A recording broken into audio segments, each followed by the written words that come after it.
Hello, hello. Welcome, everyone.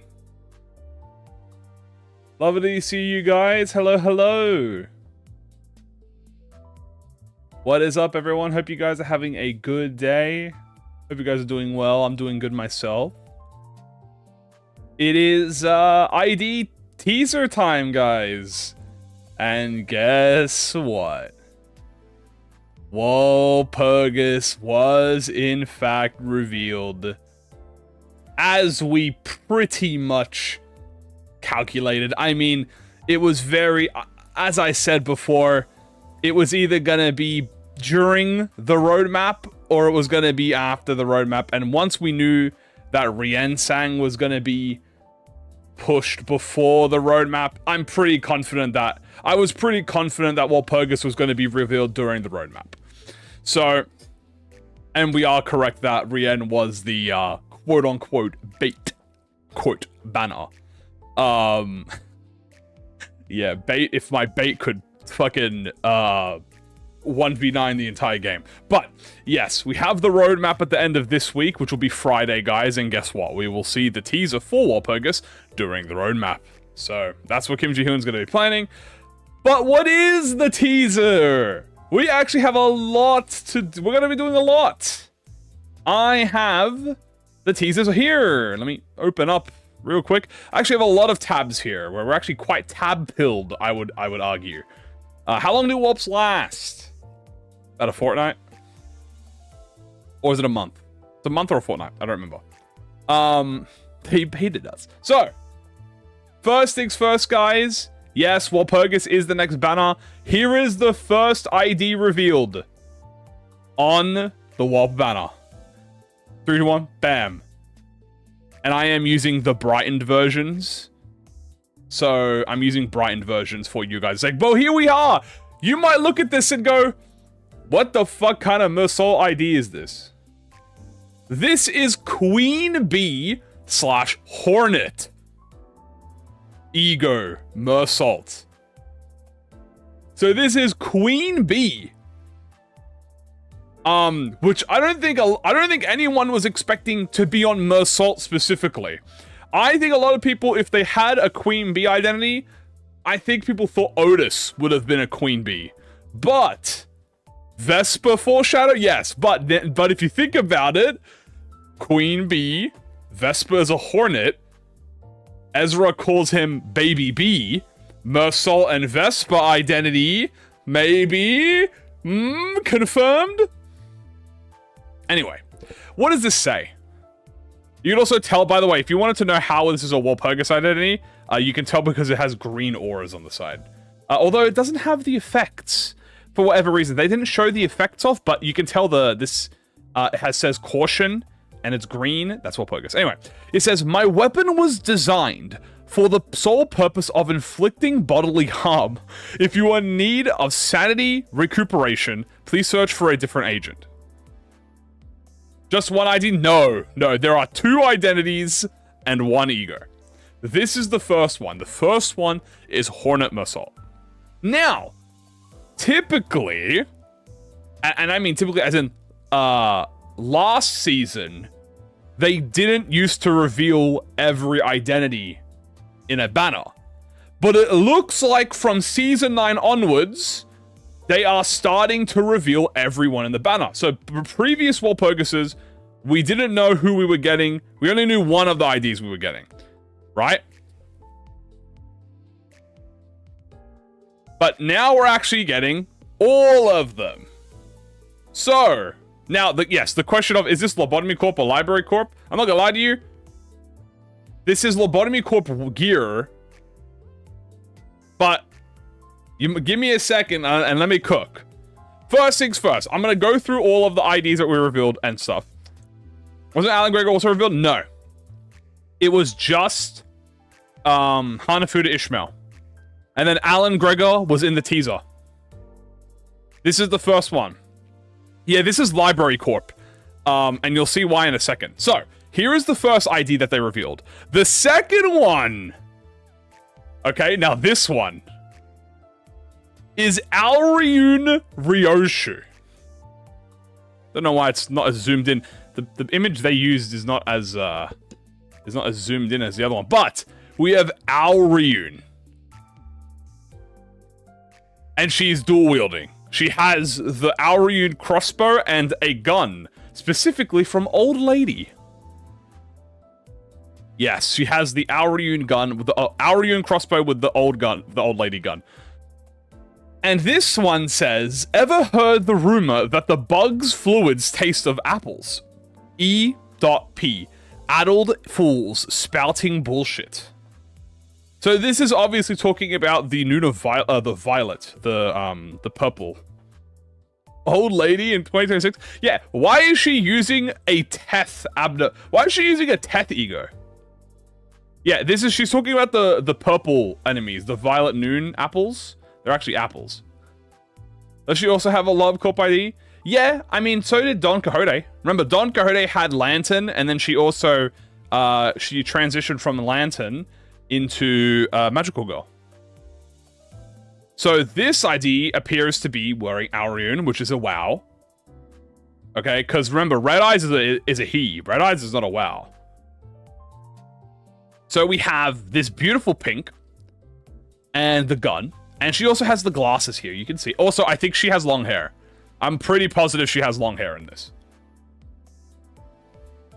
But yeah, you will notice that a lot of these... There's a theme, kind of. Red Eyes is Teth? Oh, jeez, I thought Red Eyes was he, E.G.O. Never mind, Red Eyes is Teth. Oh my goodness. Dude, she was cooking fucking ass with that. Yeah, this is a crossbow. This is the Auriune crossbow, and then this is the old lady.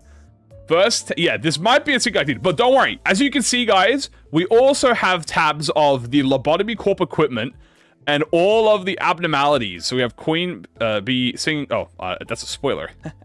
And then all of that. So, by the way, speaking of, here's the E.G.O reveal. I guess because I already accidentally revealed it. Singing machine, Sinclair E.G.O, aka Harmony. So, this is specifically the Library of Ruina version. I want to mention that, because you can see the pages that are floating here. These are pages. Right? And this is Sinclair. Why he looking fresh? He looked kind of tweaked out. But with him, he comes with, I know it hurts, but please stop struggling. I promise, nothing could make as fascinating music as a human can. Nothing. So... yeah, so this is why when I said, is this lobby or library? It looks kind of like both. Because this is a library E.G.O. This is specifically the outfit that Angela wears when she's doing the realization. Regret Mersault was library themed? No, Regret was Lobotomy, I believe. I mean, I don't know. I wasn't there for the first one, so I don't know how they did it. But this is the only one that has the Library of Ruina page. You see how this has the pages? The pages represent Library of Ruina, and then like the green wiggles represent Lobotomy Corp. But as you can see, they don't actually have the green wiggles here. I think they forgot to put it on. Look at his eyes. Yeah, so he's kind of tweaking. The E.G.O's library? I guess they never really show off the E.G.O in the Walpurgis. So... they don't normally show off like that. Remember, guys, I think this is the second E.G.O ever to be shown. If I remember correctly, they only showed Christmas Nightmare Ishmael? I think. They don't tease E.G.O. Like, they don't, E.G.O doesn't get this. So, they don't typically do it. So, it might always be library themed, but they never showed it, right? So, this is the first time they showed it. Did Emmy have the logo? They never showed it. They don't show E.G.O teasers. This is like the second or third E.G.O teaser they've ever shown. First one was Christmas Nightmare, and I think they showed Crushbound Past. Oh, no, I don't even think they showed Crushbound Past. So. My theory for why Oreo Shu uses Solitude is BC. She can't handle too high of a combination.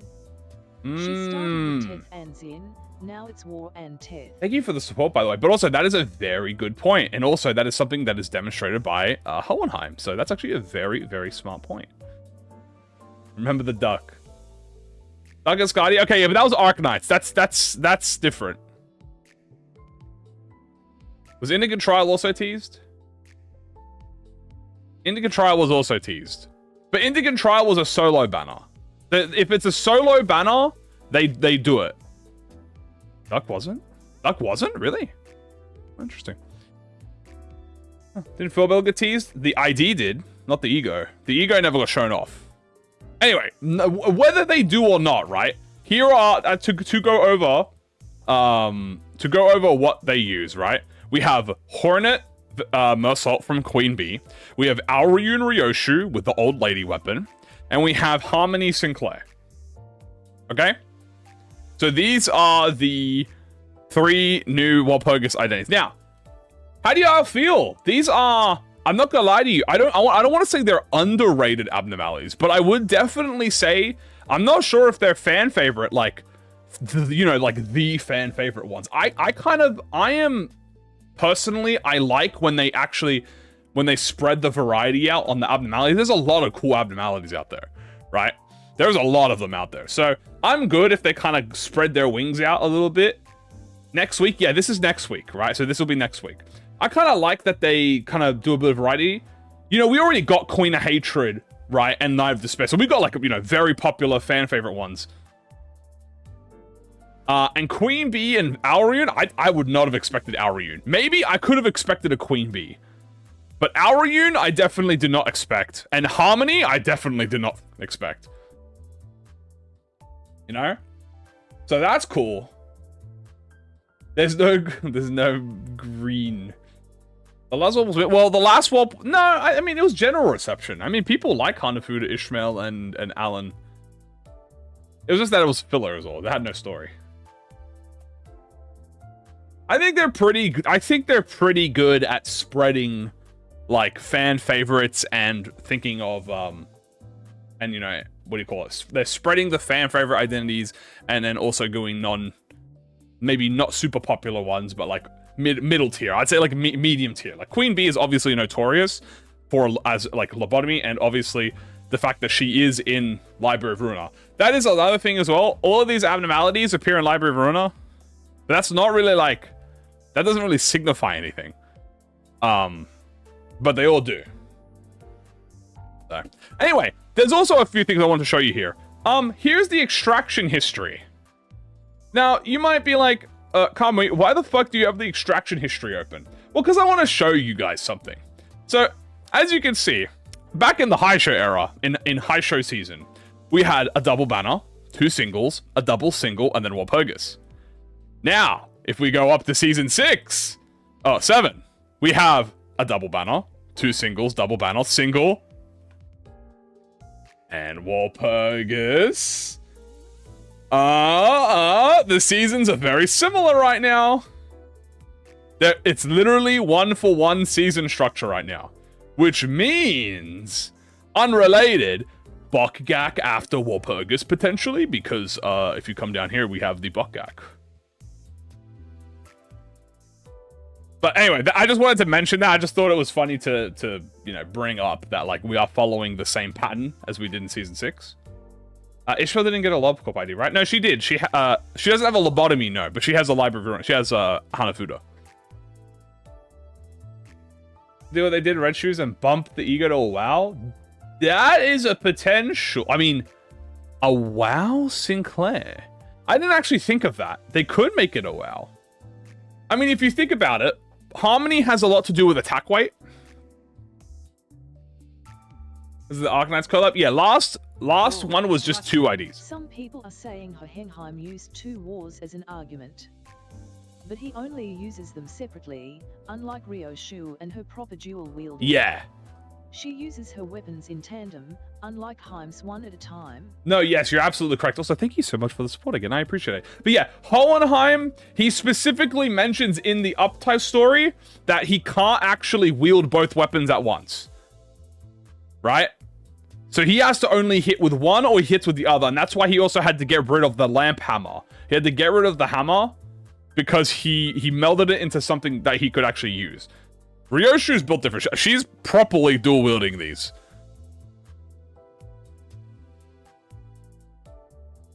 do this new thing. So yeah, is the guitar burning? Burn upscale? Wait, this might be a burn upscale. I think it's a burn upscale. But as I was saying, so I wanted us to go through all of these abnormalities and their ego and the Library of Ruina pages, like the pages, to actually see if we could, you know, guess to what everything was doing. But as again, I'll repeat myself real quick. We have Hornet Mersal, which is Queen Bee. We have Aurayun, Ryoshu, which is, I don't actually know what the ego is called. I'm just going to call it Aurayun. I don't know what it's called. But we'll look at what it's called when we go look at the outfit. And then we have Harmony Sinclair, which is Singing Machine. What's Aurayun's ego called? Do you guys know? I have the equipment here, right here. We could just look at it. Like, it's not a big deal, but I don't remember. You think I have a new status? I hope so. I would like to. I would like a new... I think a new status would definitely... Maybe in, like, Purgatory. Faint Aroma. Okay, so Faint Aroma, Ryoshu, Hornet Mersal, and then Harmony Sinclair. Okay. Alright, so now I would like for us to look at the ego equipment. So let's actually go look at the equipment first from these egos, right? And see if we can get like you know, an idea of what the equipment does and if we can translate that into Limbus. So I have the equipment tab here. I'm on the Lobotomy Corp wiki. And I'm pretty much just going to scroll the... so here we go. Immediately we can see Solitude. So here's Solitude. You can see it's a gun, right? This is white damage. We click it. Here we go. Solitude. So we can see Solitude. This is one of the weapons that Ryoshu is using. Obviously, it is a Teth. It is white damage, so it's sanity damage. And here are the details. So maybe we can get some lore, right, from the details. A strong sense of loneliness still lingers, even in the form of an ego. Its bullets create a void that cannot be filled on the victim's soul, rather than a wound upon their flesh and bones. It was a rusty weapon from the beginning. Okay, I mean, this literally reads like Ryoshu, like, 1-to-1, no? Yes, this is also most likely her first thinking identity. But hold on. Does this not read like the Kano 9? Does this not read like exactly what we just went through? A strong sense of loneliness lingering even in the form of ego. Bullets create a void that cannot be filled by the victim's soul, rather than a wound upon their flesh and bone. This is like Ariashiki if it's like a gun. This is like Aria. You know what I'm saying? It kind of has that feeling, at least. It kind of gives me that feeling. It's yeah, this is her seasonal end. And also we have Old Lady here. Obviously we can read the Old Lady story, but I'm not sure how relevant her story is. Does she have... Oh, she does have the... She has the glasses too. She does have the glasses. I'm not sure where the story is on this page. Yeah, she also has the glass ego. She's obviously worked on this. Story. An abnormality taking the form of an old and feeble woman. Anytime someone enters the cabinet, it will talk to that person. What it tells differs from time to time. However, it will always commence with, "Dearie, dearie, would you like to hear a story?" This story could be a lullaby, an unspecified poem, a nursery rhyme, a common children's story, or something entirely new. If it knows every children's story, it will not stop recounting them until the listener leaves. Excerpt from a counseling record. She may be the loneliest of all the abnormalities. She's filled with loneliness and tells her tales to fill that void. Well, every story needs a listener. When someone enters her room, she'll try to fill that void, of course. Listening to her is a very dangerous thing. She knows every story on Earth, and even those that cannot possibly exist. Our minds can't cope with such a thing. She could fry your brain in an instant. So, definitely some sort of, like, you know, children's story. Grandma, nursery rhymes. Okay, we're getting a lot of similar feelings here, you know. Loneliness, like, you know, we're hitting off checkpoints, like ding, ding, ding, you know. So that's that. This could be like, obviously, like something, maybe like reading some Araya stories. So that's Old Lady. Next, we're gonna go find, I guess it's whoever shows up first. Or who would show up first? Oh, here's Harmony. I guess we could read Sync. Well, this is a. I don't really count this one, but Harmony is, I guess we can look at Harmony for Sinclair. I don't think he uses a gun because it's an E.G.O. But this is also sinking. It does white damage, so he could also be doing white damage. Potentially. I'm not really gonna like, this might not be relevant, but it might be. It may look like a deteriorating machine at first glance, but the music it makes captures its audience more than any other instrument could. The wielder must dedicate himself in return. After all, art is a devil's gift born from the despair and suffering. Never stop performing until the body crumbles to dust. Yeah, that's what I'm saying. It's based off the LOR one, so I'm not really going to count this one. We'll look at it through the LOR page, which is over here. So what we're looking for is... you know what? I should probably sort this by... Is it already sorted by grade? It is. I assume all of them are wow. Okay, here we go. Magic Bullet, Name of Love, Hornet. Okay, here's Hornet and Faint Aroma. They're right next to each other. Oh, that's actually so fucking useful. All right, here we go. So we have Queen Bee here, right? So let's have a look at the gear, and then we'll read the Queen Bee story over here, right? Because like this is the Queen Bee story. So this is the LOR one, but this one doesn't have the weapon. We're looking at both the references and seeing if we can derive something from it. So here, this is red. Okay, you know, red damage. It's whatever. It's a WoW. The kingdom needed to stay prosperous, and more bees were required for that task. The name of that kingdom may go down in history, but who will be there to remember the bees that gave their lives to the cause? The weapon's bullets selectively fly toward threats, so skillful aiming isn't required. All that's needed is the will to hit the target. The projectiles relive the legacy of the kingdom as they travel toward the target. Yeah, we can pull up the realization. Like, I have them all here. This is all the realizations. So, that's the weapon, but he was also wearing the E.G.O gear, so we can actually read the suit as well. The kingdom's name may go down in history, but who will remember the bees that gave their lives to the cause? The glory of the past now remains as a stigma. He's also wearing the hat, so he does have the E.G.O gift too. This is a lot of story. But I guess we can read the story. Alright, let's read the story. Its form appears to be an amalgamation of a gargantuan beehive and a bee. A cross-section of the inside shows a darkish red surface with particles here and there, much like that of raw meat. The segment that appears to be the face is heavily distorted. It has wings, but they lost their intended function of flight. The one eye that remains relatively intact shows pulpitary movement, as if to watch for approaching intruders. The abnormality always remains still, so it is assumed that it does not move. When certain conditions are met, it releases spores. It will generate billions of spores within a 20-meter radius. The existence of life forms in this vicinity seems to be one of the key requirements. When it did, there were no immediate changes in the employees who inhaled the spores, and no anomalous signs could be detected on the examinations that followed. Once more time had passed, the employees experienced severe pain in their occipital lobe and abdomen. Then after a certain period of time, their head dislodged from their body and a worker bee emerged from the separated body. It has been confirmed that the spores carry drone eggs that hatch inside a living host, based on the findings of an autopsy done on the employees killed by the abnormality. We believe that the larva inside will subsist of any portion of the body, be it blood, organs, and fat. It will move freely around the body at this stage. When it becomes too large to move, it creates a cocoon near the intestines. The host feels extreme hunger at this stage, eating much more than usual.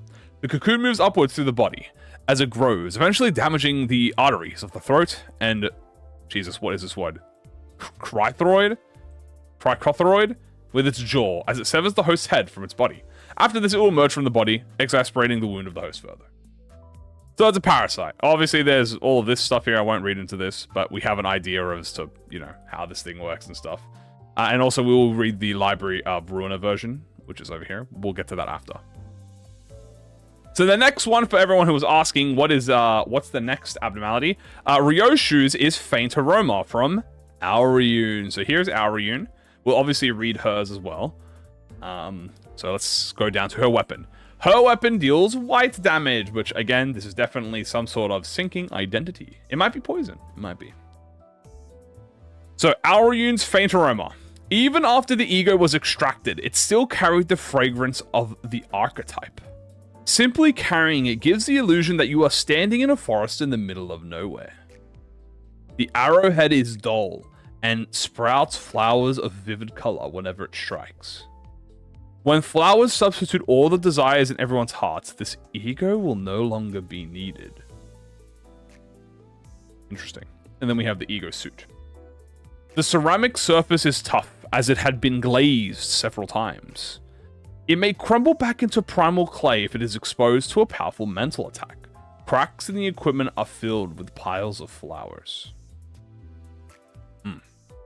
He's also not wearing the ego gift. And we have the story. An abnormality that knows of spring's genesis and autumn's passing. Its surface is smooth, as it were ceramic. In the place where the abnormality's eyes should be, it is empty. The cracks and openings are instead filled with growing plants. Auriune, a lovely one. A doll yearned to be human. It was adored by people, its pupils soulful. Auriune, abandoned in a dark forest. Its eyes stolen away by crows lusting for glitter. Its mind, life, and heart slowly withered away. Auriune, lacking eyes but all-seeing. A human yearned to be a doll, bearing the hope to return to dust. It shall go back to the grave with all of that desire to live. So, that's definitely something. And that's really it for the ego equipment side of the things. Dark Forest mentioned. Yeah, and that's really, hey guys, a Crimson Scar and Cobalt Scar right here, guys. Wouldn't that be crazy if that happened? Anyway. So, now that we've actually looked at the equipment, the more, I think, important one is going to be looking at the cards here, which is going to be the abnormality pages that you can use as your librarians. So obviously, first things first, we have Malkuth. So this is a Queen Bee fight. So we have a look at the Queen Bee key pages. Let's have a look, shall we? Spores. Single ally. When hit, inflict 1 to 3 burn and 1 to 3 bleed to the attacker next scene. It is confirmed that the spores carry dreads, which sounds like living coach. Okay, we already know this. Burn, bleed. Burn, bleed. Okay. That sounds like a burn upscale to me, guys. I don't know about you. Sounds like a burn upscale. Okay, yeah. Alright. Worker bee. The enemy who dealt the most damage to the selected librarian is marked. Other allies deal more damage to the marked foes with their attack. Okay. Look at Mercel's necklace. I don't know what that is. Third season is real. And then we have loyalty. At the start of the scene, all allies gain strength based on the amount of damage the librarian received on the previous scene.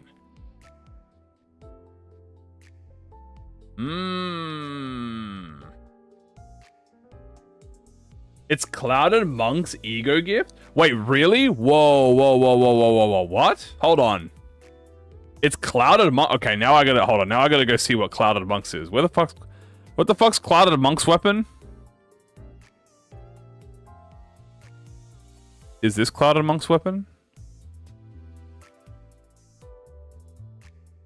No, that's Hornet. It's Beak? Wait, it's Punishing Bird? Oh my god, it is Punishing Bird! It's you can't see this bit, but that looks like beads. So that's okay. Well, that's one of them, and then I want to see Monk's one.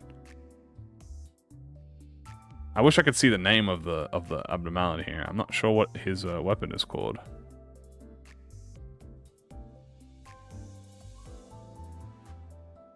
Is it even here, bro? Bird? There's no way. Hold on, I gotta go find the Amita. Oh, Amita. He's definitely WoW. I know that. Or is he? Oh no, here it is. Amita. No, that's too thin. No, I think it's Punishing Bird. That looks really thick. This is really thin. Look, I mean, I know it's not really a good comparison, but these look like much larger monk. It's like more like the monk ones. Another Walt blocked burn ID. God no. God no. Thank you so much for the support. I appreciate it. Yeah, this definitely feel. It's a hand. What? The beak. It's a hand gift. Oh. It is hand. Oh, you're right. So it's punishing bird then.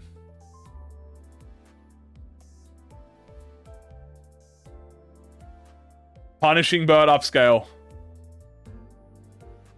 See Sinclair Will the capo? No. This is Harmony. Alright, well, Punishing Bird upscale. Guys, it looks like Mersault is going to get the Punishing Bird identity.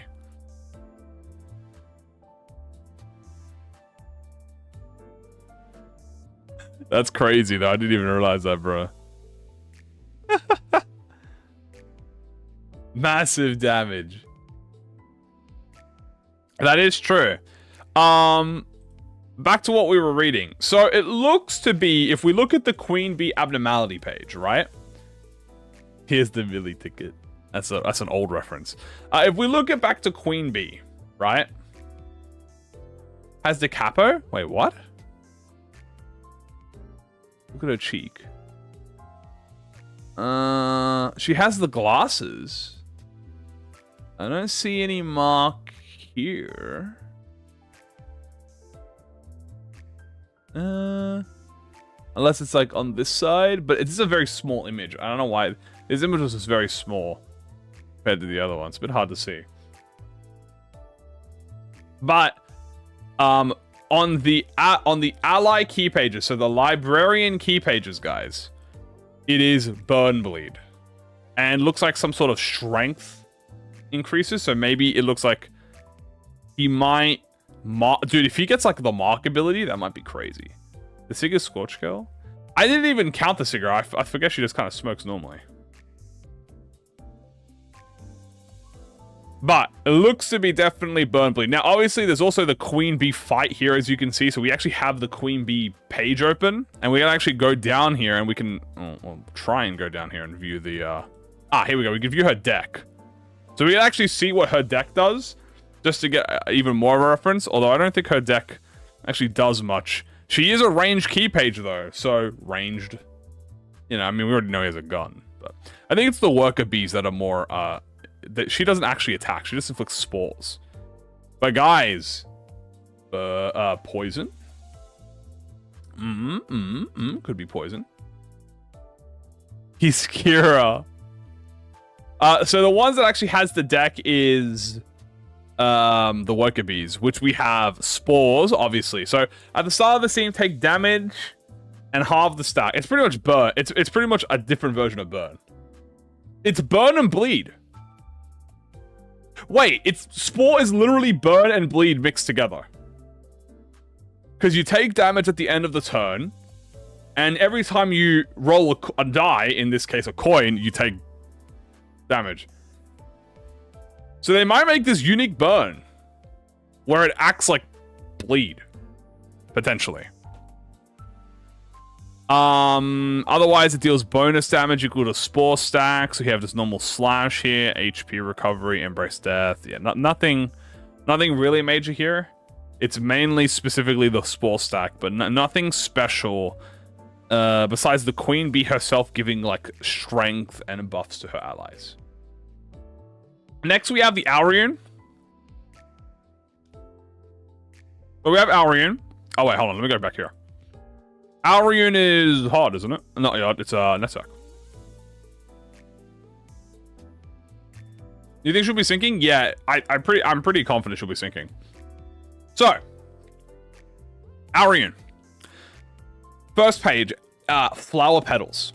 Each time the librarian sustains damage greater than 10% of their max HP, all enemies will take stagger damage, and the librarian recovers 5 to 10 HP. Tremor sinking?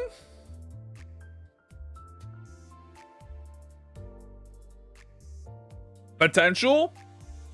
Another tremor sinking identity? Maybe. Autumn's passing. When hit, inflict aroma.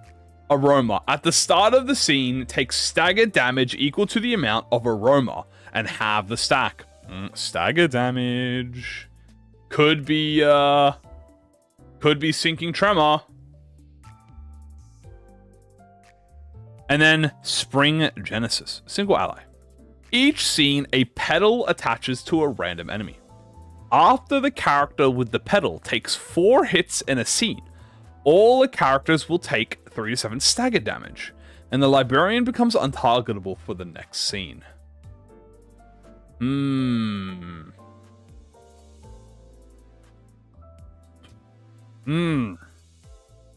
So the most important thing here will be aroma and pedal, which we'll see that if we go over to the Owl Rune page here, and we can actually see multiple. There's the, I think that's the ally effect. We don't care about that. We care about the Owl Rune. So here we have obviously the Owl Rune page. Oh, this is actually like updated compared to the other one. But here we have Full Bloom, which is on hit inflict aroma, on hit inflict aroma. She has on hit give strength to allies, on clash win inflict feeble, and then on clash win deal stagger damage.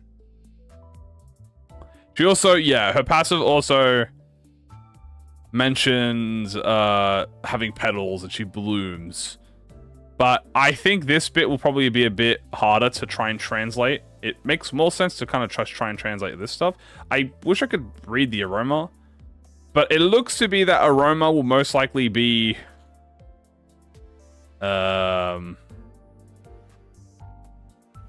this E.G.O page associated with Owl Rune. Yeah, it looks to be that most likely... Check the realization. Yeah, we should check that. Yeah, we'll check the realizations as well.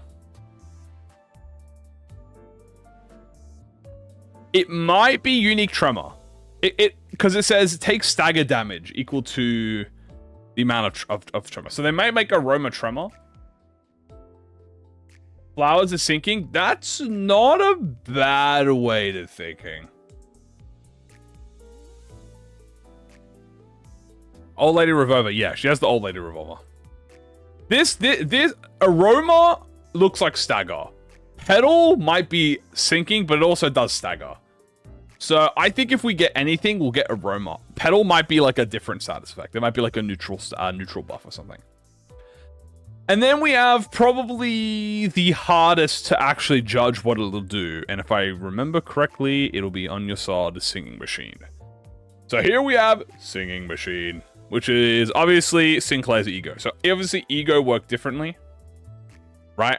So E.G.O works obviously differently. We have the music. All characters deal 4 to 8 damage with attacks this reception, but they also suffer 4 to 8 stagger damage upon taking hit.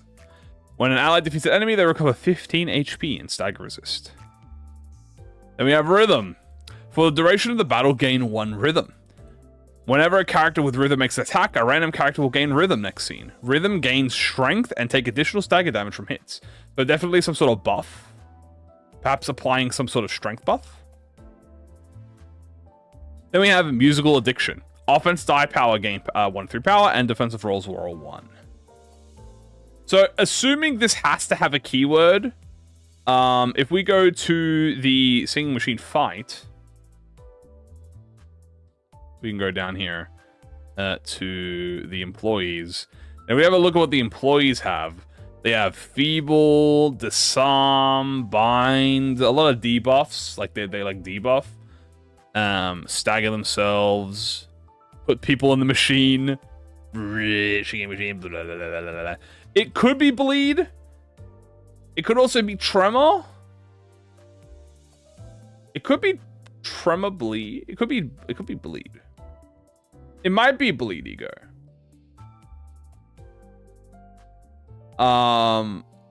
But I can also see it being Tremor. The thing is, look at the E.G.O pages. Oh yeah. It's down. Where are the E.G.O pages at? Oh, it's down here. Didn't I already see? Yeah, here are the E.G.O pages. Oh, the E.G.O.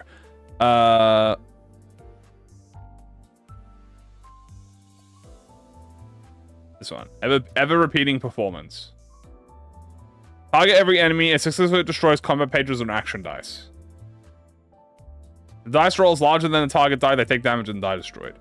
Not really sure how we can translate that, but yeah, they have to make it a single status. They're probably not going to make it a dual status. It's probably going to be one status. Right? My initial thinking is this might work like Lifetime Stew. Okay. Wrong one. Oh. Was it the wrong one? Oh, that was NetSack. Oops. Oh, these are all the... What are these? Oh, these are all the realization panel things. Where the hell is the... Where are the singing machine ones? Abnormality related E.G.O pages. Why do they not have the... Here. Okay, wherever. Somewhere here. Check the Angela fight. Oh yeah, we can just check the Angela fight. Well, I have singing machine here, so... Alright, well look at the E.G.O pages then. Okay, hold on. Let me go find the E.G.O pages. E.G.O pages. Here we go. I got the E.G.O pages here. E.G.O pages. So, we've seen already Hornet, which inflicts... So Hornet inflicts Fragile. We know that. We have Harmony. Here it is. Upon each successful hit, a random ally takes 3 stagger damage and gains strength. Upon defeating an enemy, all allies gain strength. On hit, recycle die until the minimum value. On hit, recycle die until the minimum value. So, immediately, what I'm thinking this could be... Now, this is crazy if they do this. Okay, but I'm just going to make a prediction here. This could be a Lifetime Stew situation. They might make this bitch 12 attack weight and hit and indiscriminate. This might be the next Lifetime Stew. I'm not even kidding. If they do it this way.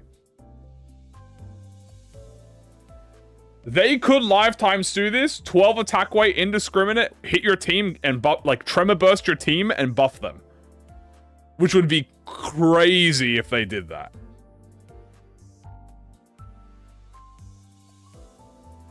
That would be kind of crazy.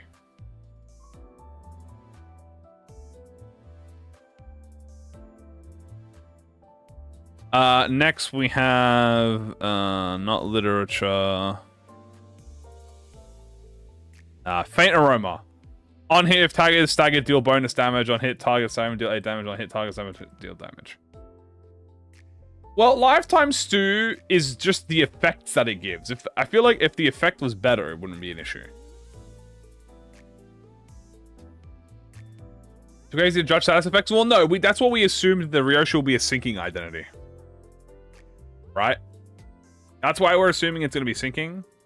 Red, like bleed. Well, the thing is, beside it being bleed, if we also go to...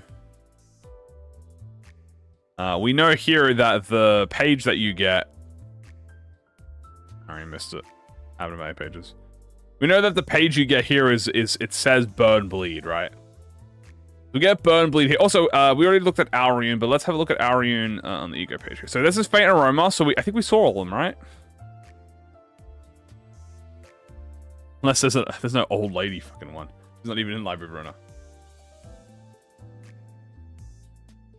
So, yeah. But from what I'm seeing here, this is most likely going to be Burn Bleed.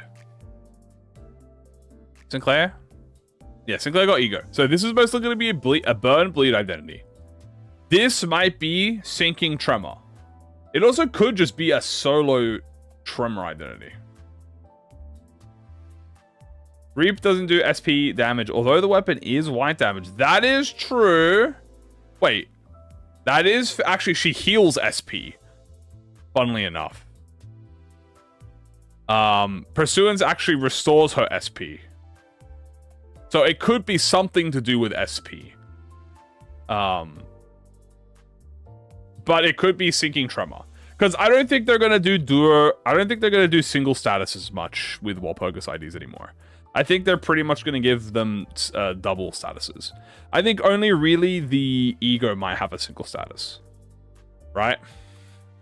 So I think this is gonna be Burn Bleed. I think this will be Sinking Tremor. This one is the hardest one. It could be Bleed. It could be Solo Tremor. I'm gonna go with Solo. I'm gonna go Solo Tremor. Now, could it be a WoW or a he? I mean, he only has 2 he's. Right? He only has Lancet and 9-2. He could just get another he.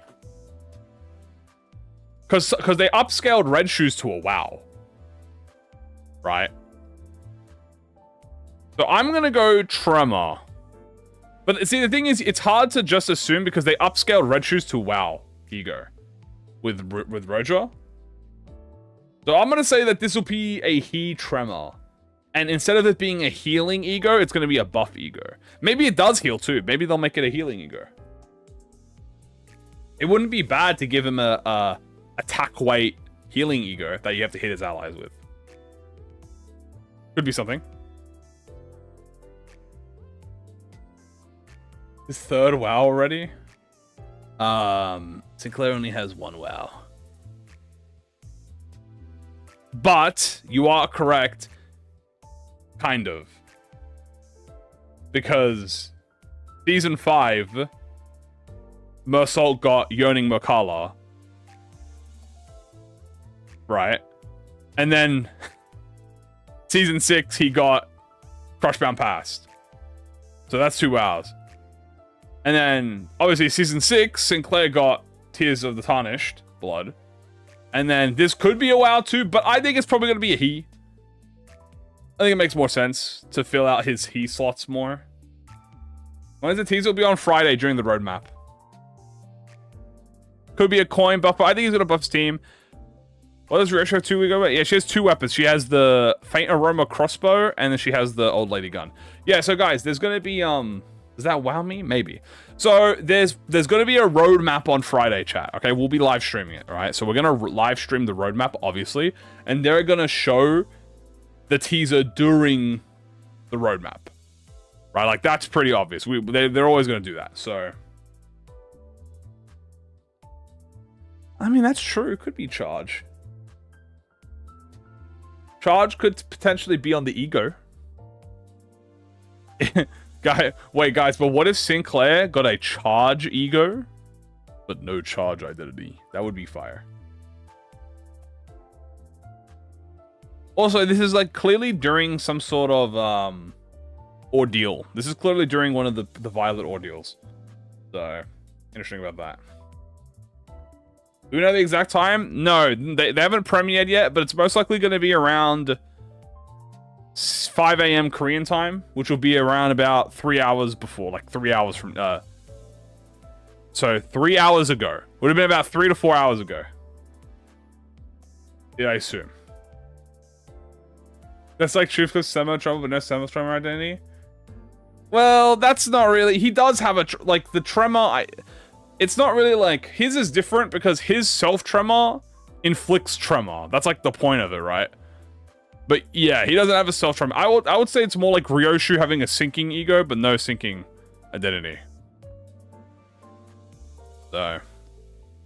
It also could be unique charge. I mean, this, I don't think they'll make another unique charge one. It could, I mean, it could be. Could be Amber. Yeah, but she mentions apples. She also mentions the bugs taste like, maybe it could be, she mentions apples, and the reason I say that is because the Violet, the Violet, exploity dudes, they taste like, they are apples. Like, that's what they're supposed to represent. Another Siki? Yes. I don't think it'll be Charge. Old Amber apples too? Is it burn season? Yes. This is a burn ID. There's an orange droplet. Oh, I guess I mean, it's kind of hard to see. It's kind of hyperimposed. I mean, the colors are a little bit how you going, but I can see that. There's clearly bleed. Every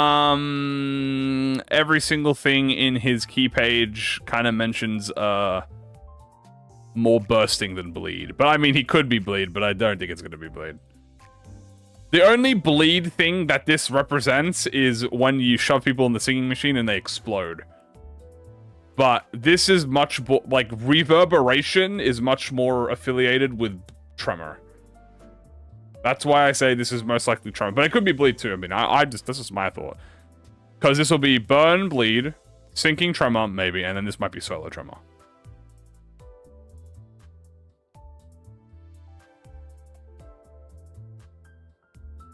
Yeah.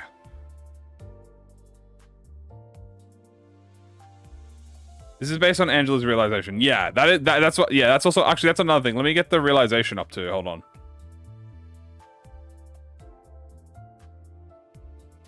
Hold on. Let me get the Angela. I don't. How would I look at this? Would I type in realization? Realization for natural science. No, it's not natural science. Wrong one. Realization. Technology science.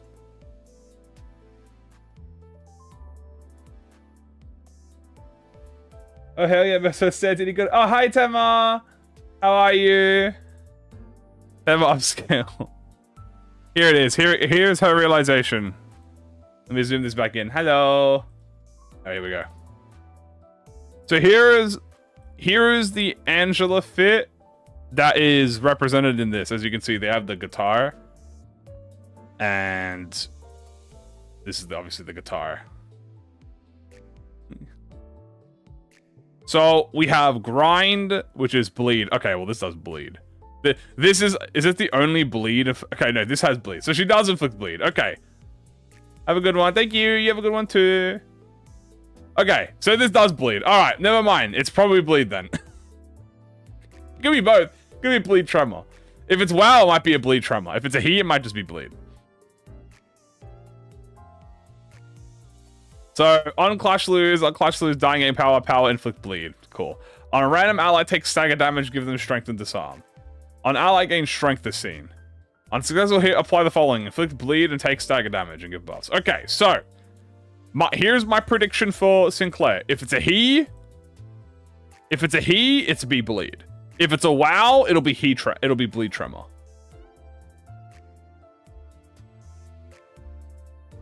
This is burn right here. This tremor. It could be tremor hemorrhage. Actually, that's a good point. It actually might be hemorrhage. That would be a sick way to do it. So this is burn bleed, as far as we're aware. This is most likely sinking tremor. This is most likely either single bleed, solo bleed, or if it's a WoW, it could be bleed tremor with hemorrhage on top. So this could inflict hemorrhage. And that's kind of the main thing we got going on here. This will have spores, most likely. And spores will be a unique burn, most likely. Shotgun bleed. Well, yeah, he's burn and bleed, because Queen Bee does both. So, just like Kira. I don't think it'll be situational. It might just... I don't think they're going to make the Walpurgis IDs situational. They're going to just make them dual status. They might even make them triple status. When their tremor is lame. I mean, yeah. I mean, it's you know. What if it's unique bleed? I mean, it could be unique bleed. I think it's going to be unique. Whatever the main status is, it'll be it. The reason I say burn is because if you look at Queen Bee spores, it reads more like a burn ability than it does bleed. Look, at the start of the scene, take X damage and halve the stack. That's burn. Then the secondary effect is take damage every time the character rolls an offensive die. That's bleed. Right? So it's both. It's a mixture of burn and bleed. So it could be unique burn, it could be a unique bleed. But it's definitely both. And we know that Walpurgis identities are going to be dual statuses. because dual statuses are stronger, right? So naturally, dual statuses are stronger in terms of like team building and like mirror dungeon, which is what they care about, but also more variety. So yeah, it could give the bleed. That would be interesting if it makes burn trigger on clashes like bleed. That would be very interesting. This one is probably going to be the most... not this one. I mean, Aryun, we know, is probably sinking Tremor. Now, the reason I say Tremor is because a lot of this abnormality involves dealing specifically stagger damage. And she also is wielding the old lady gun, so that is sinking. And then in this one, she has petals. So here we have... I don't have it here. But she mentions she has petals, which if we go to petals real quick, which is in... Where the fuck is Aryun again? Aryun. Yeah. Aroma. So I think she's going to have Aroma. And here's Aroma. At the start of the scene, take stagger damage equal to the amount of Roma and halve the stack. So this could be like a unique tremor that acts like burn. I don't know, dude. What, like, that's what they could be. And then she also has the petal effect. They could be like double dipping the statuses, where it's like they make tremor act like burn. But this is definitely a tremor. The whole thing around her is having like stagger damage, so it could be more tremor. That's why I think it'll be sinking tremor, because Aryun has a lot of like tremor related effects to her kit. A unique burn that is actually tremor, yeah.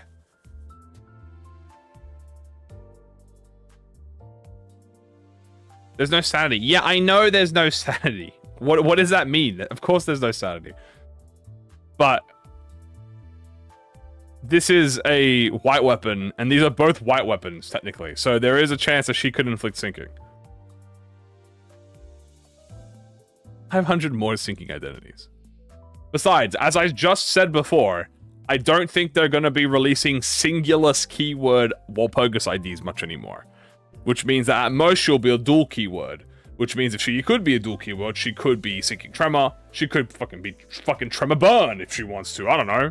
Yeah, I just think at least. Nari! Oh, extra thank you for the Nari! We're so back, baby. Hey, we are so back.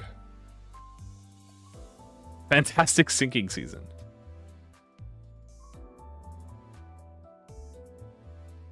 How do you imagine Tremor Burst by the crossbow, even weaker than Gregor? I'm not sure what you mean. Like, Tremor Burst with the crossbow? I mean, I don't know. I don't know how she Tremor Burst. What do you mean weaker than Gregor? You talking about, like, Lamp Gregor? Lamp Gregor is his burn. Also, here we have the Harmony, obviously, which you said which would most likely be Bleed. But the big thing is, will it be a he or a wow? I think it'll be he. They could make it a wow, but I think it'll be he. But they could make a wow. Fuck it. They might give him 2 wows.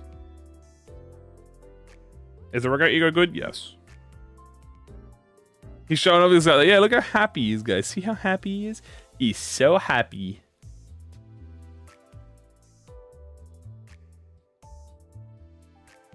So, yeah, there you go. Well, it's Lobotomy Corp. It is Lob Corp. What if they're all Rupture? Okay, well, now you might be cooking with gas. What if it's all Heisher? Then it might be the best Walpurgis.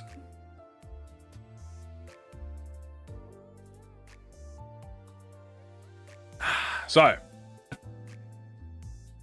and that's really it for all of the identities in E.G.O. So, yeah, guys, tell me, what do y'all think? What are you most excited for? Personally, I'm really interested in. I'm interested in the Ryoshu ID, because like the Mersault one, we can kind of lay out because of how like the Queen Bee works, so I can kind of have an idea in my head. But the Aryun one is kind of a bit more, I feel like a bit more mysterious, especially with her dual wielding the weapons again. So I'm interested in doing that. But if I had to say the one that I'm the most curious about, it's probably the E.G.O. I wonder if they'll make it attack your allies. It has to, right? Because that's what the whole point of fucking... The whole point of the singing machine is that it hits everyone. They may turn it into... They might make it lifetimes too.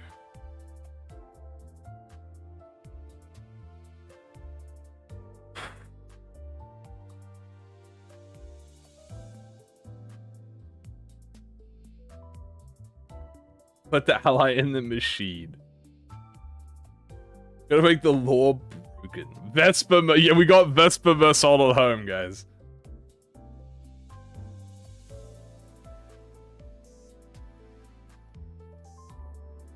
So who's getting Walpurgis? Alright, we have Hornet, aka Queen Bee Mersault. We have Auriyun Ryoshu, aka Faint Aroma, with also the old lady gun, dual wielding. And we have Harmony / Singing Machine Sinclair E.G.O.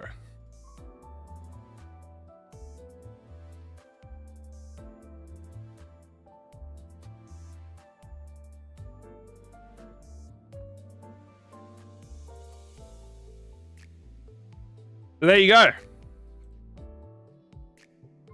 When's Walpurgis? This will be not this week, but next week. So this Friday, chat, as I said, we will be live streaming this Friday.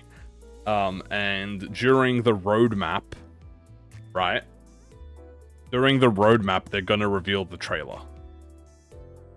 Yeah, she's dual wielding 2 guns. She has a crossbow and the gun. Dude, I wish my I wish my Lobotomy Corp agents could fucking dual wield, bro. So with a gun, oh no. With a proper gun this time. Sinclair looks just as crazy as Chroma, bro. He looks even more schizo than Chroma with this. Look at how fucking tweaked up this boy, my baby bird is, dude. Why does she love holding 2 things? I don't know. I don't know. But, bro's grooving.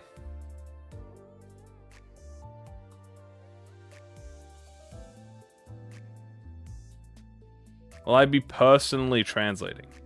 No, I will be relying on the kindness of the translator to translate everything for us to read off. I'm a new player. How does Walpurgis work? So Walpurgis is a special event that arrives every 3 to 4-ish months. About 3 to 4-ish months on a good day, currently. And pretty much it's like a special event where they have a bunch of special identities and E.G.Os that you can only get during Walpurgis. And that's kind of how it works. It has it acts like an event. So there's like a new story. They have achievements. They'll have, you know, rewards. They'll have a theme pack added to the mirror dungeon. And then it, you know, once you can't shard anything from the current banner, but you can get everything from previous Walpurgises. So this is the 8th Walpurgis.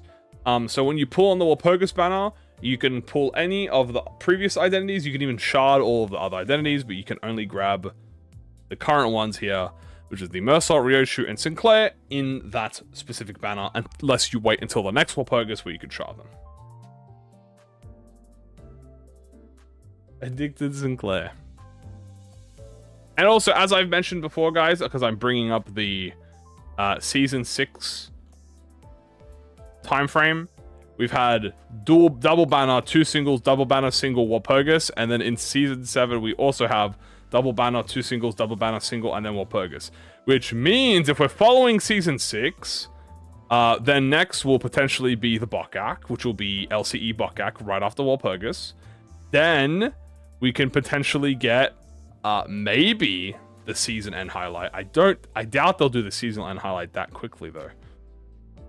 But they could, but most likely maybe a apprentice. It could be like Lucio. If they want to finish off the if they're gonna, so we have triple single banners after this point. If they're gonna follow Season 6, this could be Lucio, this could be Albina, or Albina and Lucio, and then maybe another Nurse Father. Then this will be the Inavalo.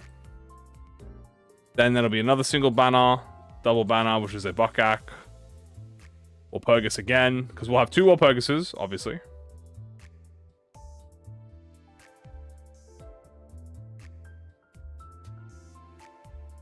Like Honglu, maybe a Honglu ID? Honglu would be nice. We haven't had a Honglu in a bit since Lord. As you can see, this is the last Honglu identity we've had, which was here. So it's been 1, 2, 3, 4, 5, 6, 7, 8, 9, 10, 11, 12, 13 banners before we've had Honglu. So a new Honglu banner would be nice.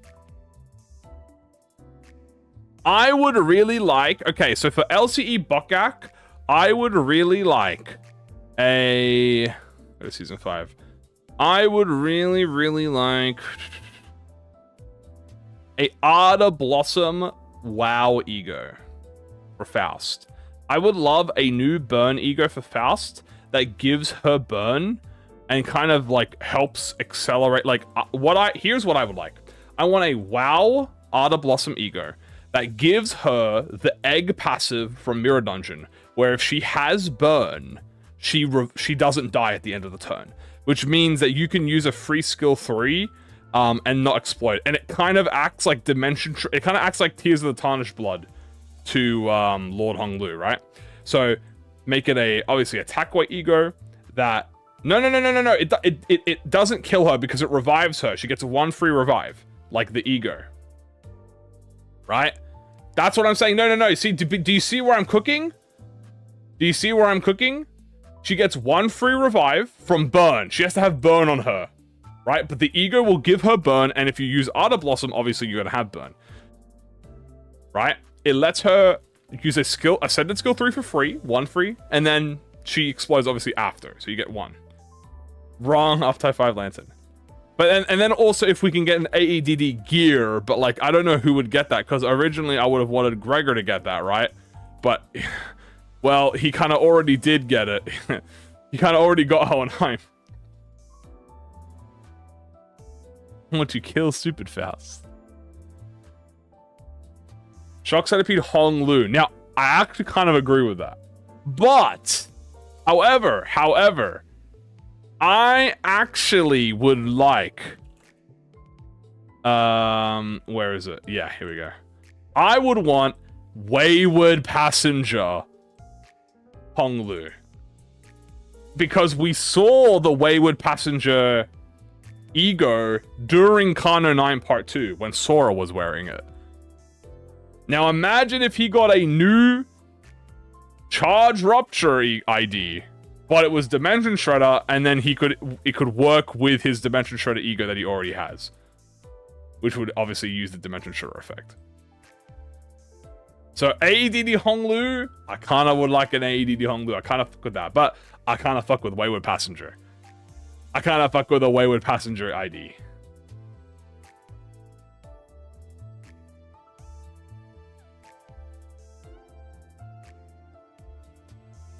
Let me go back now a little bit. There we go. Unlimited. So there you go.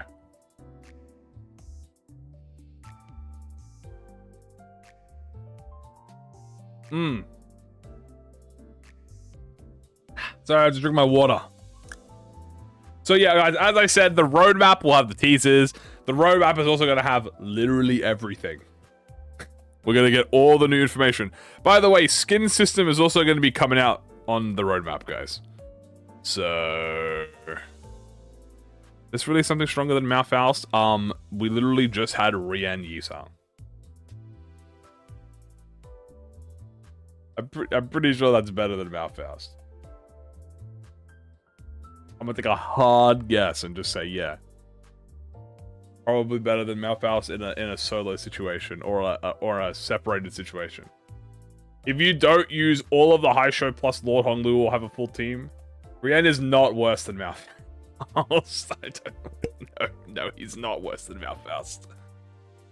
How does the skin system work? We don't know yet because they might be changing it. But as far as we're aware, it'll be... you could put any identity onto any sinner of the same sinner. So you could put, like, Blade Lineage Yisang onto, like... Iechi Yisang. What the fuck happened? Did you fucking see that? Did I, like, refresh the page or something? Yeah, he could only use his 9-coin skill 3. Yeah, he could only do it every 3 turns. Yeah, isn't that crazy? But yeah, what the fuck did I do? Did I fucking hit like a refresh? I think I hit F5 on my keyboard by accident. Evolve shows a butterfly. Maybe.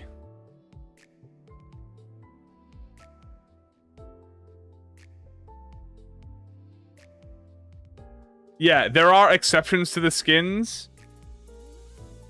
Malphas can use S3 to every turn though. Yeah, only if you have an ally or after 3-4 turns of charging it, because you have to have gluttony. So you need to have gluttony. You need to use assist defense, or you need to have death rights. Malphas is not easy to set up.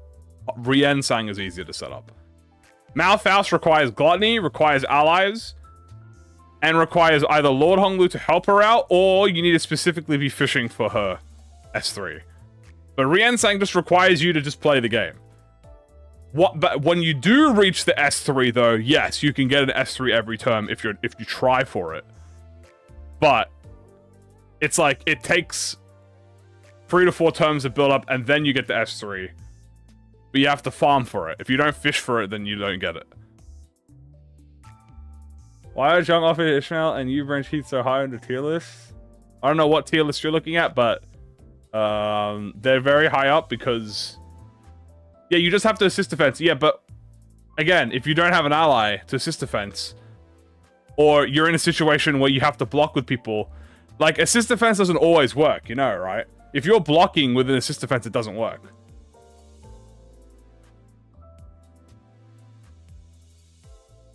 If you're not being unopposed, assist defense doesn't work. Doesn't it also have a 3-turn setup? Yeah, but what I'm saying is you don't have to do anything in your 3-turn setup.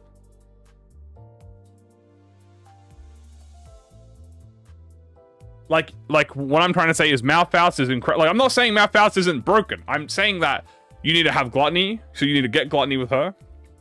You need to use specifically assist defense and target the death right, or you need to skill 3 to obviously, you know, build up the meter.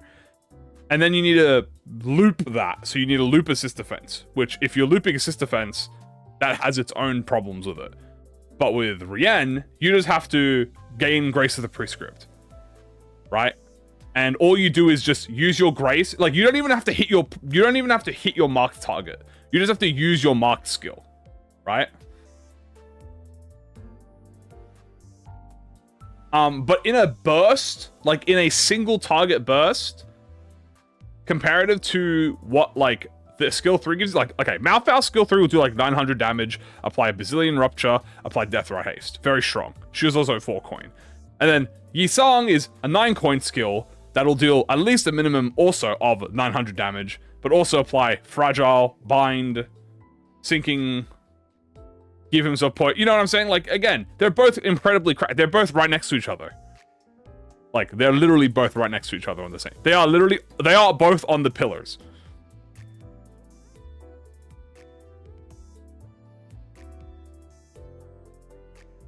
No, he does burn. He just does it after attack. But yeah, also, we still have 2 apprentices. So we have apprentices. So we have 2 apprentices left. We have Lucio and we have Abana. Lucio is obviously Trevor Burn. And Abana is Bleed.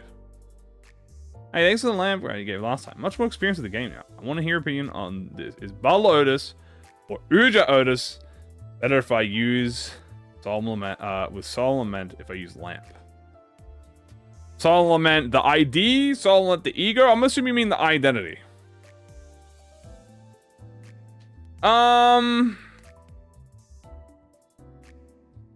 Probably Ujat Otis, because you'll proc more, and because you have Clash Win conditionals with Yi Song. If you stack the Clash Win conditionals with Yi Song and the unique syncing, you'll get more effects from it, but also you get Echoes of the Mana, and also High Clash with Otis, so Echoes of the Mana is always good if you want infinite syncing. I need my bad. It really depends. Are you struggling for syncing count? If the answer is yes, you go Butler. If the answer is no, then you go Ujat, because Ujat will provide you more damage overall, stronger effects. It also make you deal more damage overall with your whole team. But her sinking application is you need to clash, which you have to clash with Solemn Lament anyway. You don't have to clash with Lamp though. So Albin and Callisto bleed in unique charge. Unique charge bleed, huh? Gambling of the mana, my beloved. Yeah. The safest option is obviously mana, because mana makes you have infinite sinking count. So if you want the safe option, mana, if you want to play it more like bursty, then Ujat Otis. Portia's ID Pictures? No. Her ID is Faint and Roma. Does Riansen count as a burn ID? No. No, his burn is an after effect. We need an FPS in Kano 10. An FPS. Isn't Butler Faust a good alternative for Butler Otis? If your only objective in life is inflicting sinking count, yes. But like in terms of damage and clash, you're not gonna get the results that you want with Faust. I mean, obviously Faust is obviously fine, but you're not gonna get the results you want.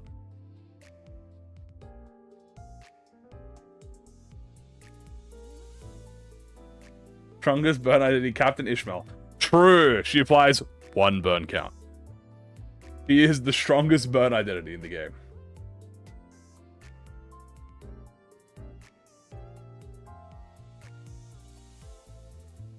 The full withering team, yeah. Is that Otis a good replacement for Butler? I don't have Butler. If you don't have Butler, yeah, it's fine.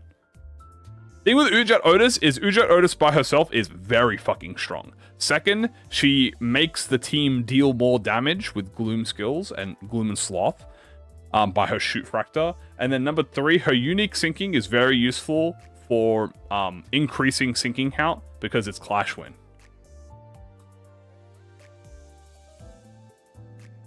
Butler Faust plus Ujat Otis, then it's GG. If you combine any of the 2 butlers plus with each other in any way, if you want, like, again, if you want to maintain the sinking count agenda at all costs, you could just put one of the butlers on there and you'll be fine. Gamola Otis or Spice Bush? Are you trying to do a Tremor or are you trying to do Sinking Luge? I probably think Mola Otis might be more useful overall. But again, I don't know if you even have Tremor or not. It's Gregor worth sharding. I think Night Owl Gregor is very good. Yeah. Night Owl Gregor is a very, very good identity. Even if you're not going into like the hemorrhage ploy, just his coins, he does a lot of follow-up. His follow-up attacks are the best follow-up attacks in the game. Do you need Bean Seeker Stack these days? Not really. As long as you maintain your sinking, that's really all you need for like conditionals and stuff. Or if you're trying to kill an abnormality that doesn't have a... Or yeah, either you're trying to kill an abnormality or you're trying to apply Dazzle. Because the thing is, you need to have... How much was it? 10? 10 or 20 sinking on an enemy for Lamp Gregor Dazzle to be at max, which is 10% base skills. Recommended Walpurgis ID to shard as a new player. Red Eyes and Penance Ryoshu. Full Stop. Night Despair Roja. That's Solemn Lament. Literally any Warp. I'm not even kidding you. Literally any Walpurgis identity you get, you're gonna be good with. In my opinion, what is the best Walpurgis ID? Night Despair Rodion. It is Night of Despair Roja. Then after that, it is Magical Girl Dawn, tied with Heathcliff, Onglu, and Hanafuda. So they're like up there. What Abner is the new one? This is Queen Bee.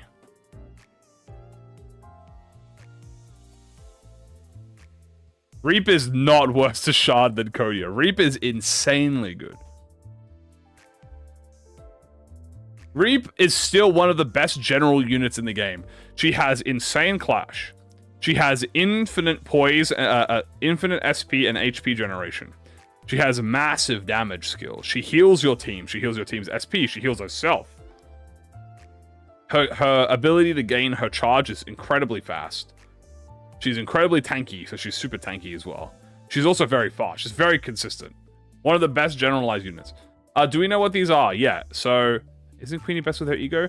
I mean, if you have her ego, she's better, but you don't need her ego to make Queen of Hatred functional.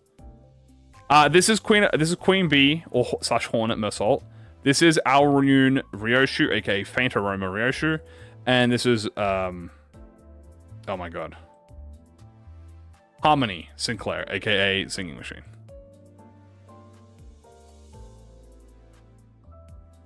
If when we get the 2 birds, should we get them? I think Sinclair gets Punishing Bird. I would like Sinclair. I think I would like Don Quixote to have Solemn. I would think I would like Don Quixote to have the bird because I think she would be very cute. Is Solomon good? Yeah. Solomon's great. Solomon has Butterfly, which is one of the very, very good. He has a lot of coins. He has a lot of good damage. He does suck, like, the sinking out of himself. The musician killed my wife. Yeah, no, he kind of did that. No, this is the Ruiner fit. This is the Ruiner fit. I don't think we'll have Judgment Bird for a while. He already got that bird inside him. True. Sweetie didn't get the E.G.O? It's because he got the ID. They wanted to spread the love. 2 ammos? I'm not sure if they'll be ammo. I don't think Mersault will be ammo. They don't... As I was about to say, they don't tend to make Warp IDs ammo, but Soul literally is an ammo unit. So... Yeah, I don't think Judgment Bird will exist, guys. The reason I don't think Judgment Bird will be real, because Judgment Bird's stuff, all of his stuff is A left here. Yeah, and full stop. Yeah, well, the reason I didn't say full stop is because they're not lobotomy E.G.O. That's what I was trying to say. They are library ruiner, right? But no, I said Judgment. His gear is Aleph. He has an Aleph weapon. You want me to back up my thing with facts? Here.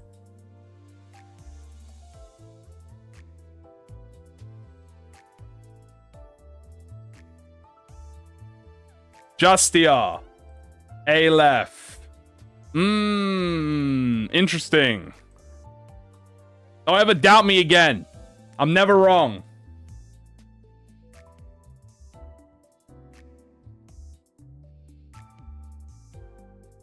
Oh, what's this? Aleph gear. I'm talking about the chat. Oh, okay, never mind. You're fine then. You'd never doubt me. See? You guys never doubt me. All forgiven then. Yeah, I don't know why Judgment, but dude, Judgment. That's what I'm saying. That's why I don't think Judgment Bird will be here for a while.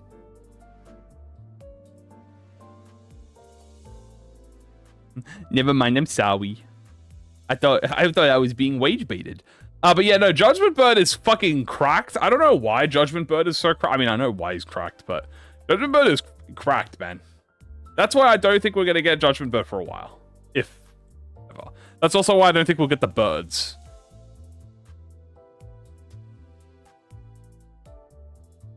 Petty and wistful. No, I'm not petty. I thought I was getting rage baited, but I would never be rage baited. Did I talk about how she's dual wielding? Yeah. So we mentioned that she's using old lady. She has the old lady gun. Because justice is broken. Gives unique tremor.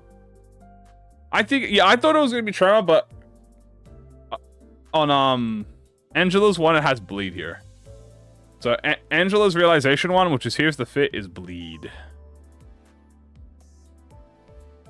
Bleed and buffing. So maybe bleed, bluff. Maybe he hits all his allies and hits them with bleed damage. Do armor resistances matter? I mean, probably, but like, I'm not... I don't know how the hell to like calculate that. I heard everyone's pale. It's a he. Yeah, well, being pale doesn't instantly make you ALF, to be fair. Pale is just rare. Bleed charge. It would be funny if this was charge. I don't think it'll be charge. I think it'll just be bleed. I thought if it was going to be... I think it might be bleed tremor if they make a duo. I don't think they'll make it a duo status. I think... Okay, if it's WoW, it'll be 2 statuses. Oh, 2 keywords. If it's a he, then it'll be 1 keyword. I think that's how they do it. So I think if it's he, it'll be just bleed. If it's WoW, it might be bleed tremor. But it also could be charge. Maybe. Pale is soul damage. Pale is percent damage, yeah.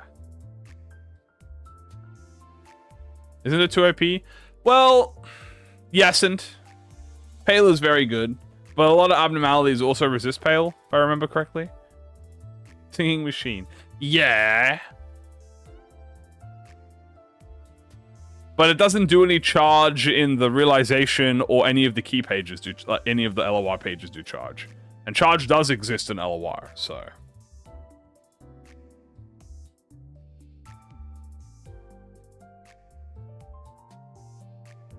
Who I think is the strongest seasonal bad end if all of them were to fight? Probably Dawn Kode. She's literally a first, well, by technicality, she is a first kindred. And there's a Red Eye also on charge. Yeah, but that's weird scenario. They made the unique ones unique charge. Yeah, that's what I'm saying. It's like, that's a weird... I feel like that's an outlier.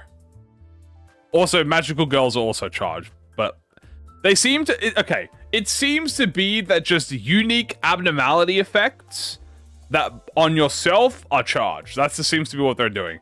So, you know, Penance and Red Eyes are charged on yourself. And then you have Love and Hate was also charged. What does it do? It doesn't... It just does sinking damage. It does Y damage.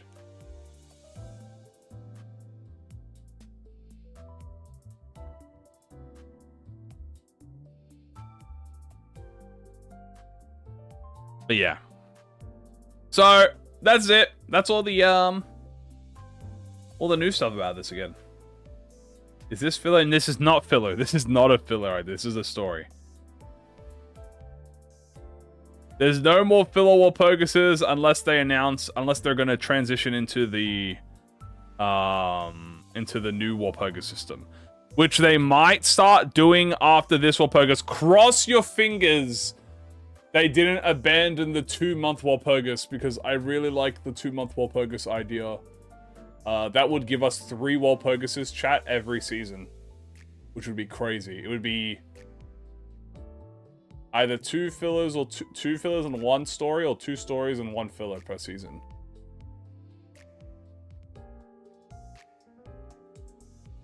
The last one maybe go bankrupt. Yeah, that's pretty fair. What's the new Walp system? So potentially we could have a 2-month Walpurgis system where every off Walpurgis is a filler banner specifically targeting like fan favorite egos and identities. So the original idea was it's every Walpurgis story is approximately every 4 months, right? So Walpurgis will have a story. So there's a story Walpurgis, then 2 months there'll be a filler Walpurgis. Filler has no event tied to it, but it has fan favorite, like fan servicey, Library of Ruina identities and like lobotomy ego, like abnormality egos. Then another 2 months after that is story. In the example that he used, that Kim Ji-hoon used, in the filler Walpurgis, you could have Streetlight Office, like a mirror world version of Streetlight Office, and you could also have, I believe he said, oh my god, what's that abnormality's name? The plant abnormality, the one that fucking blows your head up. The one that's called Pleasure. I don't remember his name. You guys know the name. Porcubus, thank you. Porcubus. He mentioned specifically like a Porcubus E.G.O and like a Mirror World Streetlight Office.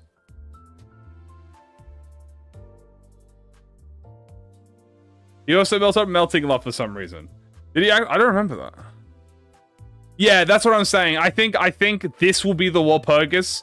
They'll probably, you know what? I was gonna say, you know what? You pick up a great point. They're probably gonna mention that during the roadmap, right? So they'll probably mention if they're gonna do it. But the thing is, I thought that was gonna be their the reason I'm a bit concerned, right, is they mentioned the Walpurgis system as an alternative, right, to the skin system. And also, guys, it's actually a good thing if we get more Walpurgises because that's less FOMO. So it doesn't... So for instance, if you like... I'll give you an example. If you saw this ID and you're like, oh, I can't pull on this, right? I can't pull on this Walpurgis. 2 months later, filler Walpurgis comes out. And then you can be like, oh, I could shard all the previous Walpurgis stuff if I want. And or I can pull on this one if I want. 2 months later, oh, the next one's out. You can do that there. So it really lets you be a lot more forgiving, like you're less FOMO, which is good, right? Means that you don't have to fear of missing out. That's called FOMO, right? So the thing with Walpurgis being every 4, 6, possibly months, it's such a long wait, right? But if every 2 months, that's not really that bad of a wait. That's like 1 Innovalo and like 2 banners. But he mentioned it as an alternative to the skin system. Because the idea was they couldn't really get the skin system to work the way they wanted. So they said, fuck doing the skins, we'll just make the identities. But it looks like they are going to be doing the skin system. Which I'm a bit concerned about. Because if they're going to be doing the skin system, I'm worried if that's going to mean they're not doing the new Walpurgis strategy. I really hope they do.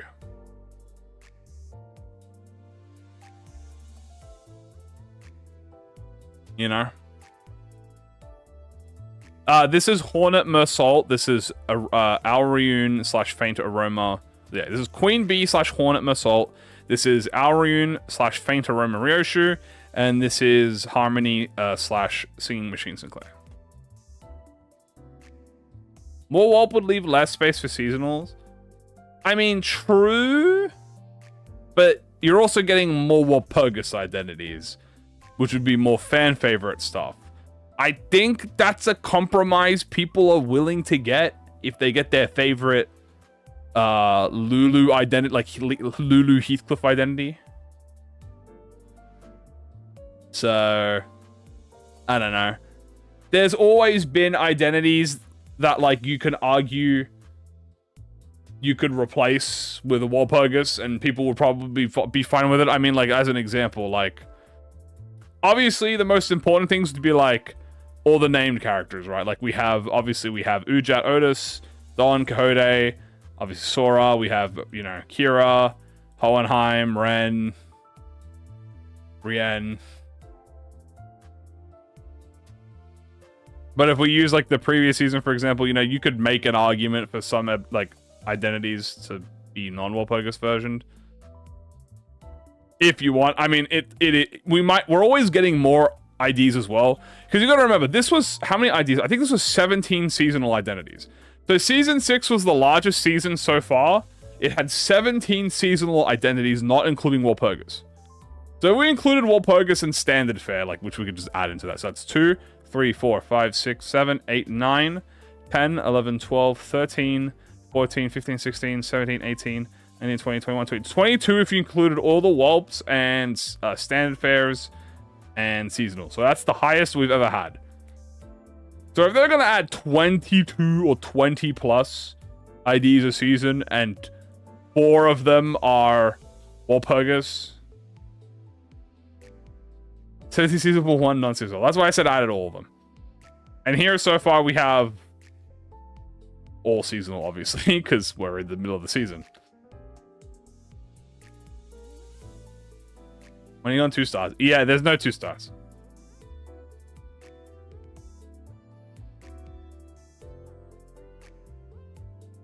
I forgot about Roja. Yeah. Roja and She-Faust.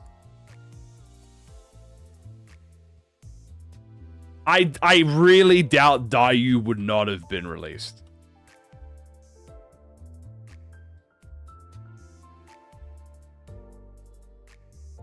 What are the butt gag banners? These ones? Oh, well, this was T-Corp Otis and Crushbound Mersault. And Prince of La Marcheland, Mersault, and W Corp Heathcliff. 2 stars, what are those? That's another thing. They might have just merged them into double banners. I think if they that's another thing they could do. Like, obviously, as I said, it's more work to them. But if they want, they could just merge them into double banners. If they put Yi Song and Ryoshu in a double banner, that frees up a banner. That's a Walpurgis banner right there. Right? So if you mix them together, you could do that. If you wanted to mix, like, I don't know, She Faust and Drifting Blade Ryoshu in a banner, you could. You know, you can mix it, right? That's kind of like the idea if they want to kind of compress the singular identities. Or maybe do like Yi Sang and She Faust. No, because Yi Sang was an event banner, so you couldn't do that. So it had to be like She Faust and like Drifting Blade or something. Kind of like how they did hold on. We have receipts. Where is it? It was oh dude, who came out with here we go. So we have Fire Fist Survivor Gregor, who was the seasonal, and Sink East Otis was the standard fare. So they could go back to doing this, which I think would be the best way to do it. Next is Bokak, yeah. So this was the seasonal, and then here was the standard fare. So if they just released them in one banner. And this was how Season 5 did it. But they also had more like ID and E.G.O at the same time. I think that's probably, if they wanted to include double Walpurgis, I think merging the banners together more often or not. Obviously, keep like the main banners, like Lord of Hongwan, obviously the seasonal end, he gets his own banner. Aisho Yisang, he's an event, he gets his own banner. Drifting Blade, you could make an excuse to do that, but you also have double banner here, which is double Haisho. This was double event. Yeah, I don't think 2 stars are really important anymore. I understand the want for 2 stars, but a lot of the 2 stars that we have at the moment, literally 65%+ of the 2 stars, are pretty standard to usable so far. They take the problem with 2 stars, chat, is they do take more. Yeah, the problem with 2 stars is they take just as much work, if not more work, than a 3-star.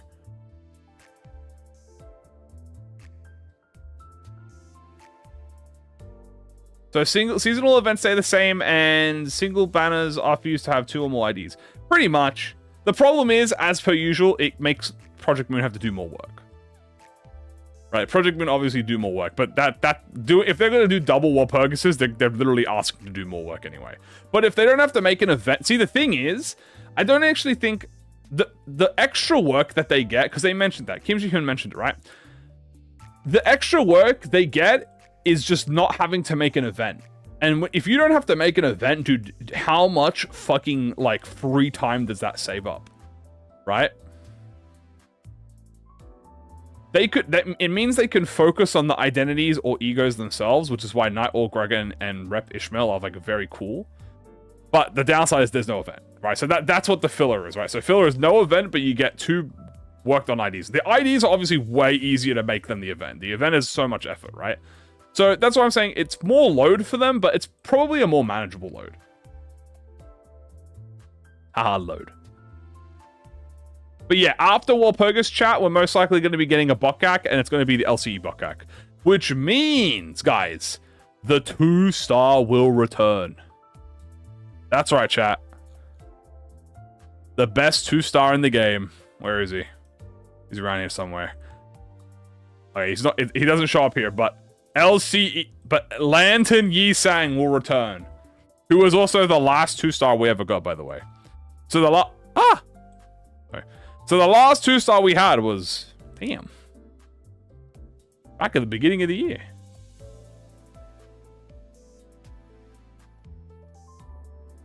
Are you able to get previous announcements from Walpurgis? Yes, you can get everything from Walpurgis. Lantern Sang, aka the last 2-star released.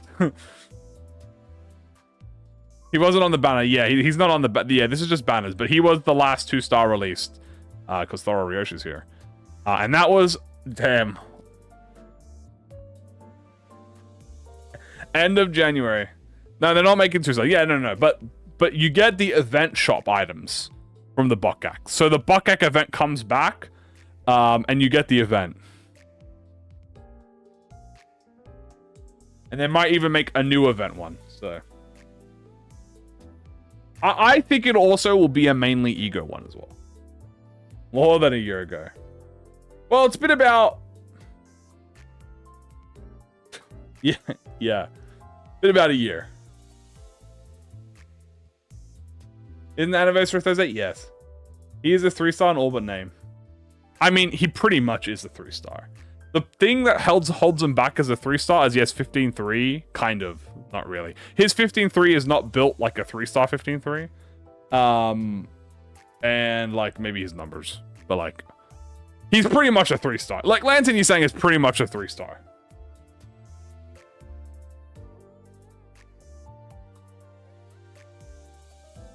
You know? The thing is, it's like, why would we go through the effort of making a 2-star that's worse than when we could just make 2... Like, why make 1 2-star and 1 3-star when we can make 2 3-star? It's just don't do it. They had to kill the 2-star system, pretty much. That's kind of like the idea behind it. It's like, why make 3-star? Why make 2-star when we can make 3-star and get more money and more people are happy because more 3-stars? You know? Roger! And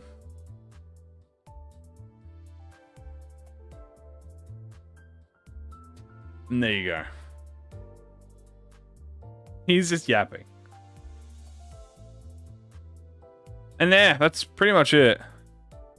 Yeah, 7 Association. I mean, 7 Association Heathcliff is also pretty much a 3-star too. Hold on, I have the IDs here. Here, you want me to go through all the 2-star identities that I think are pretty much just 3-stars? Here, I'll tell you. Hold on. Here are the IDs I think that are pretty much 3 stars. Lantern Sang. Fang Han Hong Lu. Zwei Sinclair. I mean, he could have been a 3-star. He's got good effects. It's just his skill 3 has low numbers. But also he gets 3 coin power. So, I mean, little bro is not, and also his block is not as good as, like, his block isn't as good as Zwei Ishmael's. But if you gave him the Zwei Ishmael gimmick, I mean, you wouldn't notice from him. Multi-crack Heathcliff, pretty much 3-star level. Teacup Roger, pretty much 3-star level, I'd argue. Eurodivi, I think she's not 3-star level, but, like, she's pretty close. Ring Otis, she's also pretty close, as I said. Like, I wouldn't say she... I mean, I think she is. I think she's pretty much 3-star level. Ishmael's for 2-star. Like, Ishmael and Butler are good examples of the 2-stars. Dead Rabbit is also 2-star. Liu is also 2-star. BL is 2-star. This is 2-star. This is 2-star. Lantern... You really can make an argument that Lantern is a 3-star, but the problem is she doesn't have high clashing. So, 2-star. This is a... Sync Otis is a 3-star. Pequod is pretty much a 3-star, bro. I ain't gonna lie to you. Middle is a 2-star. 2-star, 2-star, 2-star. Heathcliff is a 3-star. Honglu's a... I'd actually argue W Corp is pretty much a 3-star. I'd argue that W Corp Heathcliff is pretty much a 3-star. If W Corp Mersol can be a 3-star, yeah, you can pity announcers from Walpurgis. If W Corp Mersol gets to be a 3-star, I think W Corp Honglu gets to be a 3-star. Zwei Faust also is pretty close to being a 3-star. She's a little bit behind a 3-star, but pretty close to it. Mola's a 2-star, Zwei's 2-star, this is 2-star, 2-star. Also 2-star, 2-star, 2-star, 2-star, 2-star, 2, 2, 2. 2, 2, 2, 2, 2, 2, 2, 2, 2, 2, 2, 2, 2. These are all pretty fair. 2, 2, 2, 2, 2, 2. You can make an argument that G Corp is maybe not a 3-star. And 2. So there you go. So That's like half of the 2 stars. You could be a 3-star.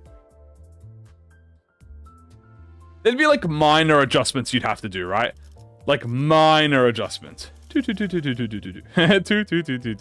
Yeah, so pretty much, there you go. Talisman used to be a 4-star. Yeah, he really did used to be a 2-star, 4-star, didn't he? Unhit, consume rupture count to inflict stack divided by 2 rupture. Looks like his rupture count was consumed, rounded down. Yikes. We don't talk about him anymore.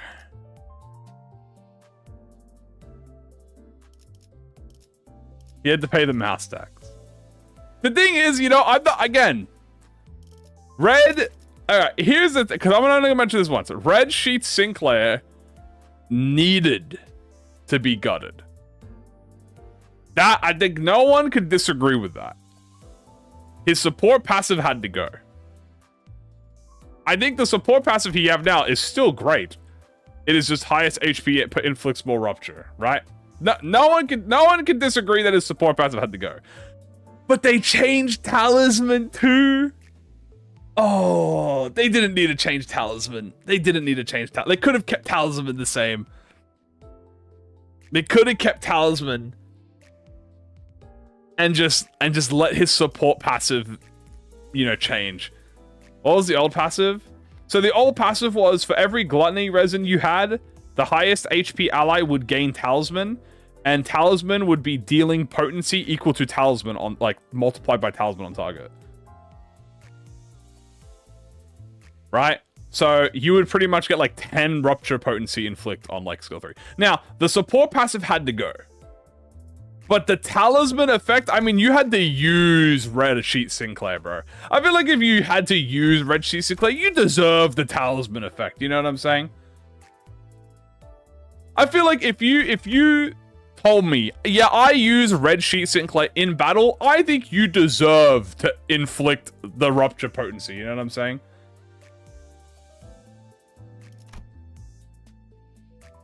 But maybe that would have made him broken. You know, maybe.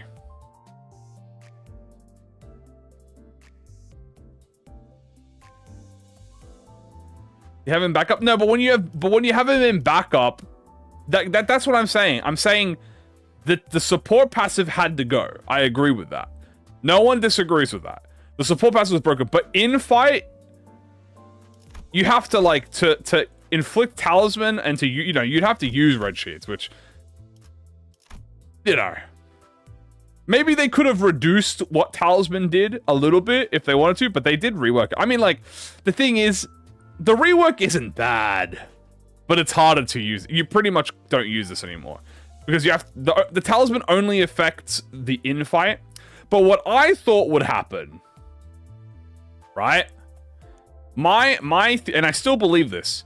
I think the reason they changed Talisman is because they're going to introduce a new Talisman identity. And they're going to build it around this Talisman. The thing is, this Sinclair was not built around the reworked Talisman, right? So it's like, you know, his kit doesn't work with it completely because it wasn't built around it. If Red Sheet Sinclair was built around the new Talisman, it'd be a lot more effective. But it's not. It's a bit hard, you know.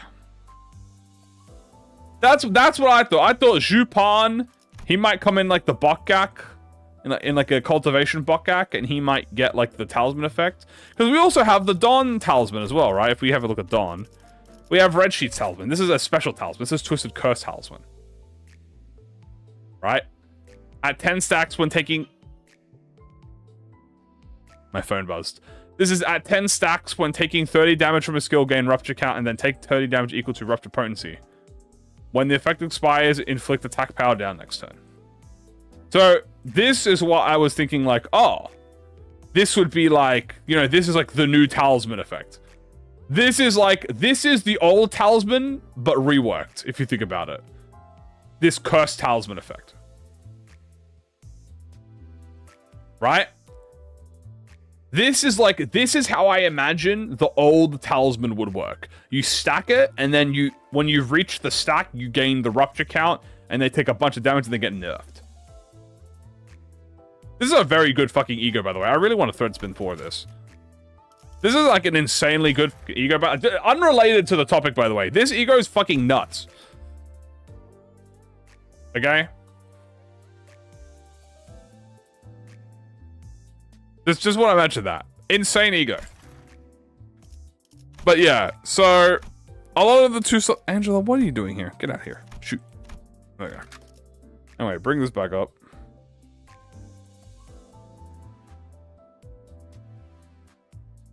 Also, my phone buzzed. Give me a sec. Where's my phone? Guys, you're gonna hear a Windows noise. Don't listen to that. It's not you, it's me. Hold on. It's not you, it's me. I just unplugged my phone.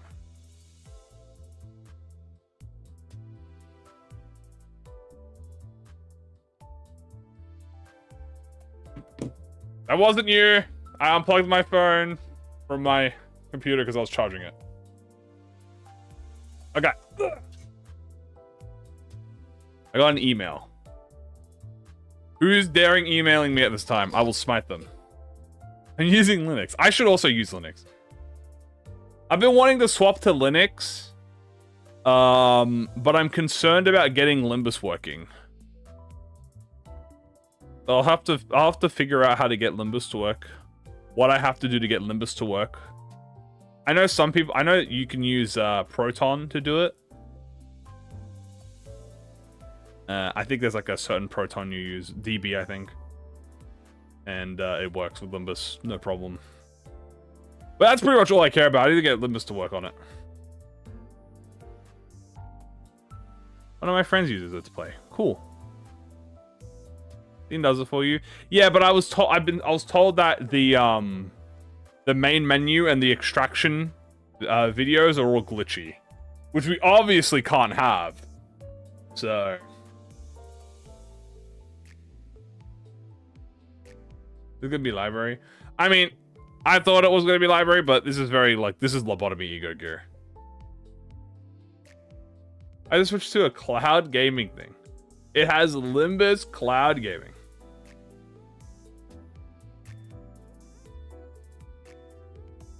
I haven't had that. Oh, that's cool. Maybe it's just different. All be in Walpurgis. Hornet Mersault, Faint Aroma Ryoshu, Harmony Sinclair E.G.O.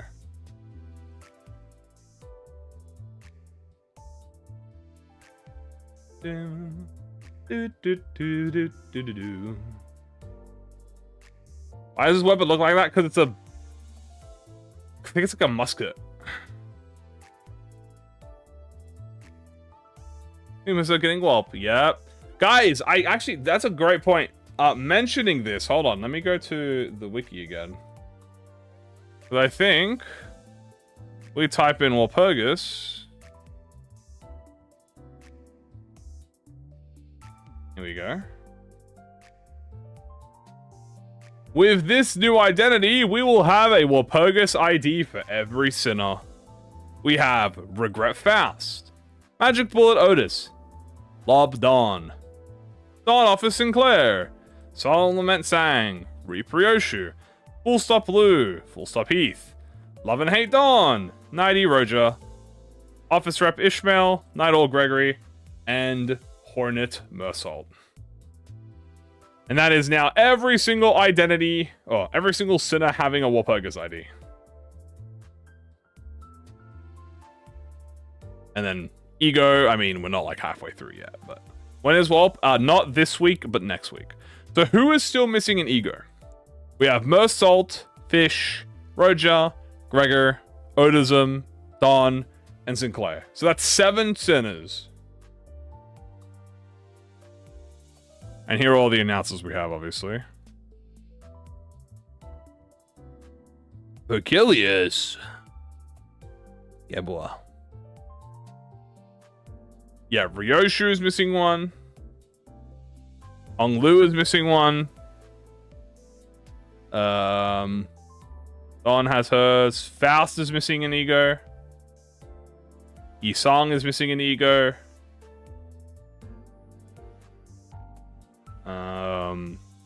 Heathcliff is missing an ego. Sinclair's getting his. Otis has hers, his magic bullet. And Gregor has his. So there you go.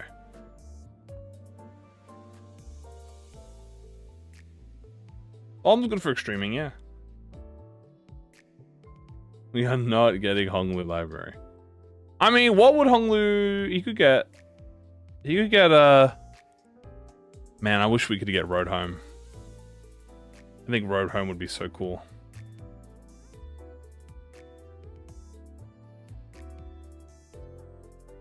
Man. They double dip an ego before filling everyone out. I mean, it would be really funny, guys, if Roger gets a third WoW ego.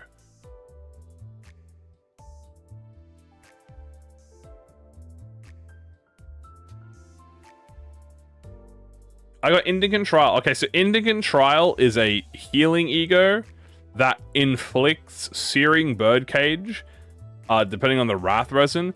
And what Searing Birdcage does is it makes the enemy weaker to Wrath Affinity. So if they are at, like, for instance, if they are at 0, like 1, if they're at 1, which is normal, and then you inflict 3 Birdcage to them, it'll give them 0.3. Weakness, which would make them 1.3 times, which makes them weak to Wrath.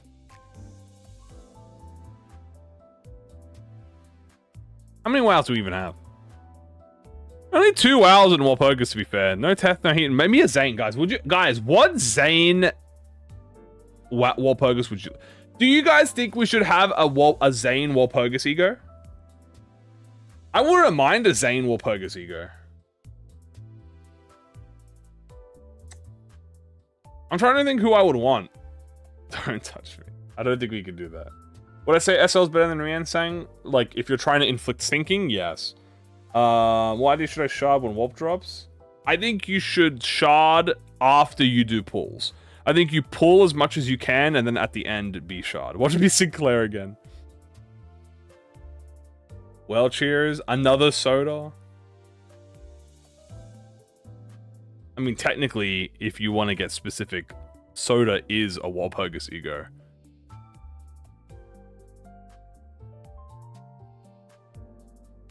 Laisha? Well, she's a I mean, you could always nerf her. Bold. Wingbee. Wingbee is usable, yeah. Army in pink. Technically, it's Aleph. MA RZ would be nice. Yeah, if they do you guys mind if they nerf Teths to Zane levels for ego? Have they done that actually already?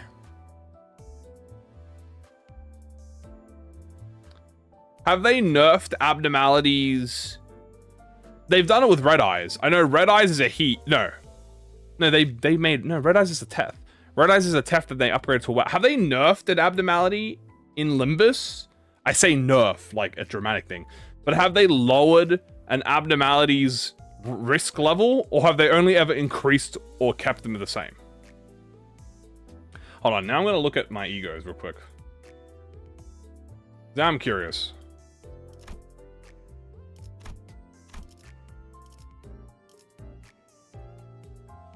Capote?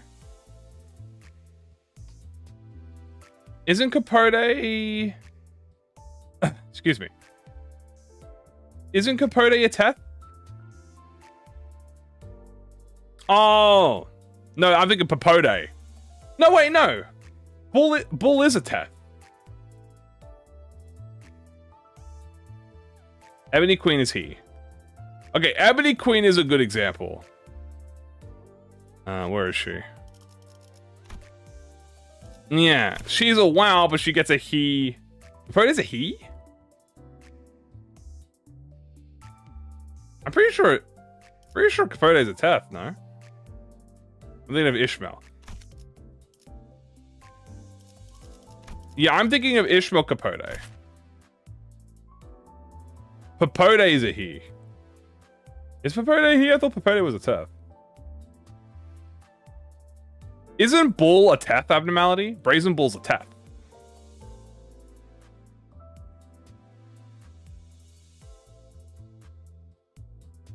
Impending Day is also a 10th. Oh, okay, that's another one. Impending Day is a... Dude, isn't that crazy that Impending Day is a fucking E, dude? So Impending Day and Ebony Queen, coincidentally, the two Kano 1 abnormalities. Also, wait, Apple. Actually, Ledger Domain is actually an example. Wait, is Golden Apple is Golden Apple a he? I think Golden Apple's a he, isn't it? It's not a teth. If they don't resonate with it well, maybe. We need to fight Doomsday Canada. I would love... I thought they were going to do that in C9. I thought we were going to run back all of them. So it looks like all the Kano 1 Abnos are actually the nerfed version. So we have the nerfed Ledger Domain, we have the nerfed Ebony Stem, and we have the nerfed Impending Day. Gold Apple is Zane, but changes to a he. Yeah, it's just like a fake out. Yusin Yada is Teth and the Wild Abnos well. Okay, that's another one. Teth and he. So we have a he in Teth. So Yusin Yada, so My Form Empties also has that. But My Form Empties was also Season 1. So if you think about it, I think they kind of just did that with Season 1s. 8th Walpurgis already? I know, right? AEDD. I think Shock Centipede's a he. Shock Centipede is a he, but AEDD's Teth here, but Gregor's is a he. Apple absolutely whooped the C1 sitters. Well, it was quite a lot nerfed, so... Cavernous Wailing also have different tiers? You know what? That's a good point. Blubbering Tone is a Zane 1, but he also has a Teth E.G.O. Zach Otis is Zane? Zach Otis is he. What risk level is Baba Yaga? I think Baba Yaga is a he. No. Isn't Baba Yaga a WoW? Hold on. Let's look, chat. Baba. Baba Yaga is a... Oh, wow, it's a Teth! Bro, this is the strongest Teth 5 in the game! This thing is stronger than Brazen Bull, bro. What is it with Limbus Teths being cracked as fuck? Korean. Dude, I feel like hold on, we need to see all the Teths in this game, bro. All the Teth abnormalities in this game are cracked as fuck. Hold on.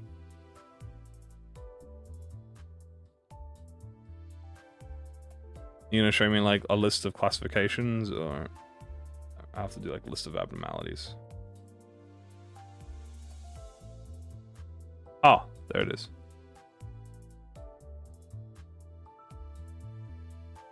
Okay, so that no one will cry, that's fair. Braves and Bull, he's cracked. Fairy, that's fine. Long Legs, that's fine.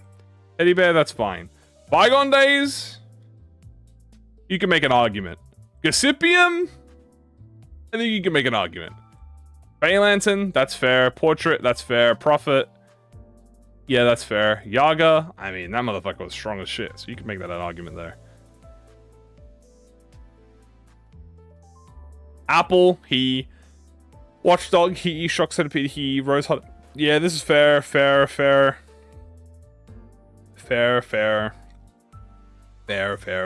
Doomsday Calendar, Nighty, Ebony Queen fraud. Actually, no longer a fraud. Now a goat. 400 Roses, yep. Ardor Blossom, Dream Devouring Silt, Ambling Pearl. Ambling Pearl is still crazy to be a WoW though. Like, I never thought Ambling Pearl was a WoW until like we looked at it. I always thought he was a key level. But no, this guy's cracked. This is a Martius upscale, by the way. You know?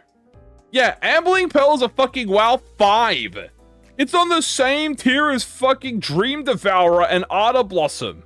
And 400 Roses. Yes, Ambling Pearl's a WoW 5. Martius 2 tapped him. But it's also labeled as a he and E.G.Os. That's true. And a Teth and by Honglu. Yeah, Steam Machine's a he. E4. E8, by the way, from Doomsday Calendar. Kind of cracked.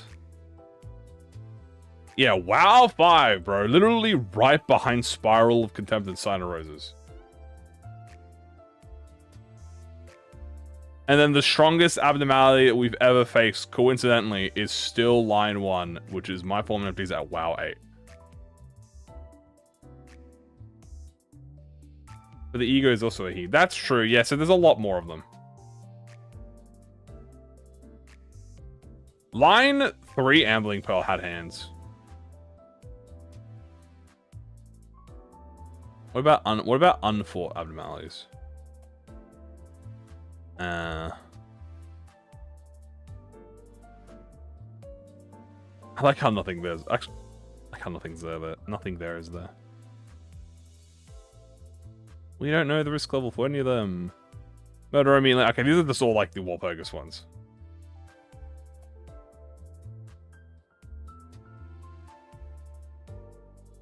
Yeah, nothing. Yeah, there's nothing there abnormality. There's nothing there. Just corroded inquisitors. So we have corroded inquisitors, E.G.O only because that's Hohenheim. Hohenheim, obviously, Queenie's there.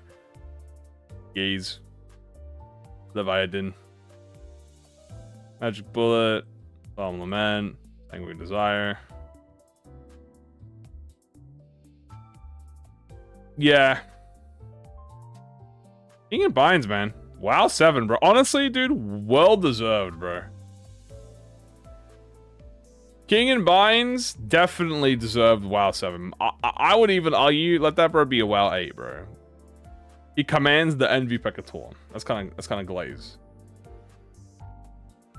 Literally, I agree with everything here, bro. Fucking Ambling Pearl is the funniest one here, dude. He, like, bro, I think he's part of the team. Like, Dream Devouring, yes, he's WoW. Ardor Blossom, yeah, she's WoW. 400 Roses, WoW, yeah. Ebony Queen, 100%. 90, yeah. Ambling Pearl, bro. You know what? I want to read Ambling Pearl, bro. What does he do? What gives him the right to be a WoW 5, bro?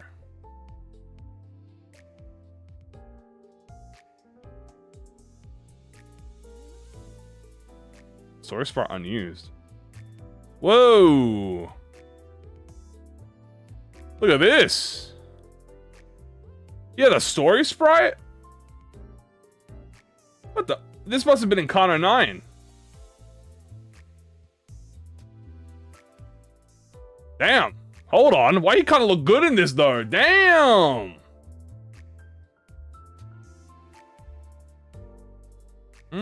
That's sick. I didn't realize he had a Story Sprite unused. Huh. That was definitely a C9 sprite. Yeah, along with Gossipium. Yeah, I guess it. Yeah, because it has the goop. The goop is OP. We see the fit.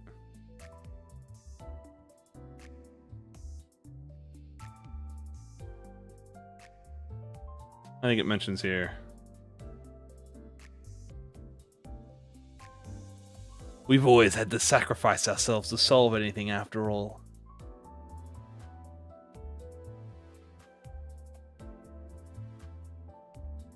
Yeah, the acid, I mean, Moses mentioned that the acid melts, the acid has maggots that, like, melt into your skin. I'm trying to see where Sinclair mentions that.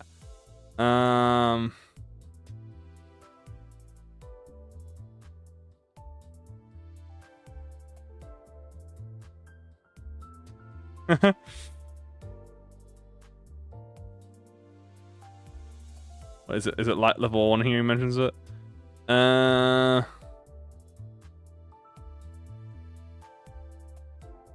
No, he mentions it in the level 1. But yeah, the maggot, the goop. Yeah, he notices it and throws up. Honestly, valid reaction. Who would be the first Aleph? I want the first Aleph to be a Limbus one. I would love to see Luna Memory.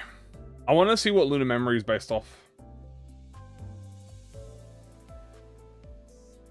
He just said it, yeah.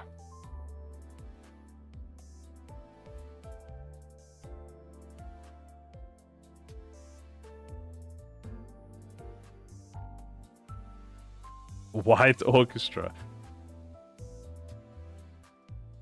Yeah, I would like to see a Limbus ALF first, and then they could obviously, because obviously then they'll add Censored, then obviously they'll add Nothing There, and maybe fucking Mosby, or motherfucking, any of them. Silent Orchestra, Blue Star.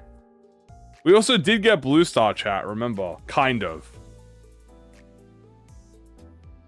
And if he's a WoW, yeah, he's the strongest one. Remember, we did get Blue Star during Arc Knights. You guys remember that? Arc Knights did, in fact, have kinda. It alluded to Blue Star. Hold on. I can actually show it right here.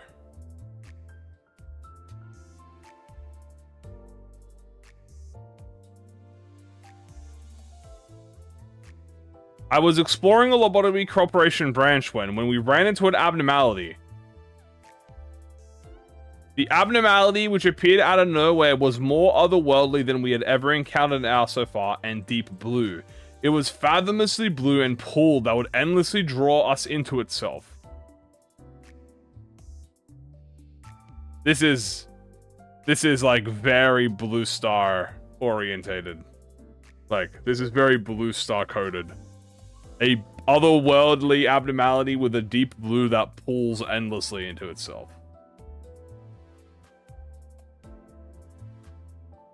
This is like very Blue Starish, but Blue Star is not mentioned in the wiki or the Abnos here. If we come down here, I don't think it's mentioned. Yeah, Blue Star is not mentioned in this. So it's probably not Blue Star.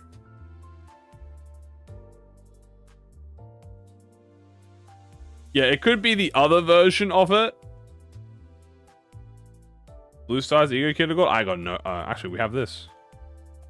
Blue Stars is Sound of a Star for the weapon.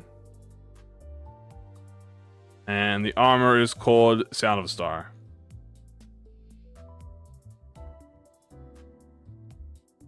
Since it was funny before Yoshi, now it is sad. Yeah, pretty much. Let's see if it mentions this here.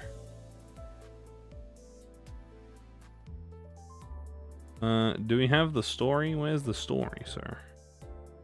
Blue Star.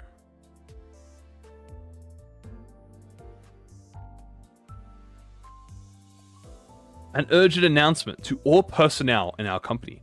Lobotomy Corporation supports all club activities that promote positivity. Recently, we've received reports that there are a group of activities plotting unhealthy schemes. Due to constant allegations, we cannot help but take notice of the matter. It is against the company rules to idolize or worship certain abnormalities. Nothing is allowed to be sacred in this place. Employees that try to enter the containment unit of the specific abno without authorization will face punishment, especially if they are not in charge of the abnormality. If you feel an impulse to throw yourself into an abnormality, that means you are infected. It means that in the process of manipulating and dazzling your brain, as do other abnormalities do in this place, if this happens, please stop what you are doing and seek immediate mental treatment. As you have all passed basic employee training, we hope no one will be foolish enough for this mislead. Don't forget how funny Lobotomy Corp stories are. Please note, calling Emily, who killed herself after breaking into the containment abnet unit of a certain Emily, a martyr, will be treated as non-compliance with the company rules. Damn, I forget they just name-dropped that shit instantly. On a side note, we would like to praise employee Dylan's courageousness in his rescuing of the employee Sophie, who was about to throw herself into a certain abnormality. If you see any of your valuable colleagues displaying this kind of behavior, please promptly report it to the Sephira in charge. Oh, dude. Dylan, I don't believe you turned Sophie and us deliberately. I'm sure you were just worried about Sophie. She's locked up now. I heard that she's repeatedly tried to escape, so they tied her to a bed. Check the Mosby story? Yeah, the Mosby story's fucked. Tell me, is it wrong to have faith? We are all sinners. Sinners! And now Blue Star is the only sanctuary that accepts us. We will be cleansed of our sins. We all go back to that place someday. That is an instinct. You thought Emily died when she threw herself in the star, but she returned to her rightful place. She's a martyr. She became an eternal star. Star? The rise of a star. Star is a brand new beginning. Don't you hear the everlasting sound of the trumpet? The trumpet? Wait, hold on. Wait, Blue Star may be even more important than we thought. Hold on. Hold on, wait. Wait a minute, guys. Wait, there might actually be Limbus foreshadowing here. Hold up. Hold on, I was reading this as a bit. But there might actually be more foreshadowing in here than I thought. If every employee returns to that place, only Blue Star will remain. When you stand close to the star, you can hear the welcoming cheers and singing. Let us meet again as stars. Okay, hold up. Trumpets. Dante tweaking about the trumpets. Hold on, let me go find exactly what he... Hold on. Dante. I want to find his... I'm trying to remember... What,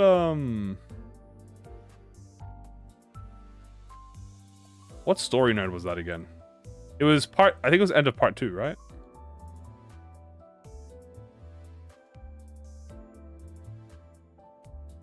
It was pre-battle. The single thread, right?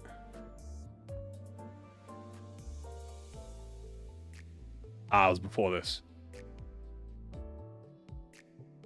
Drench Cassipium. No. It was...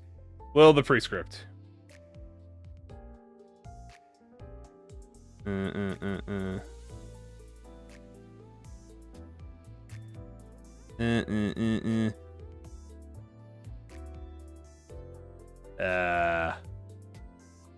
Post battle?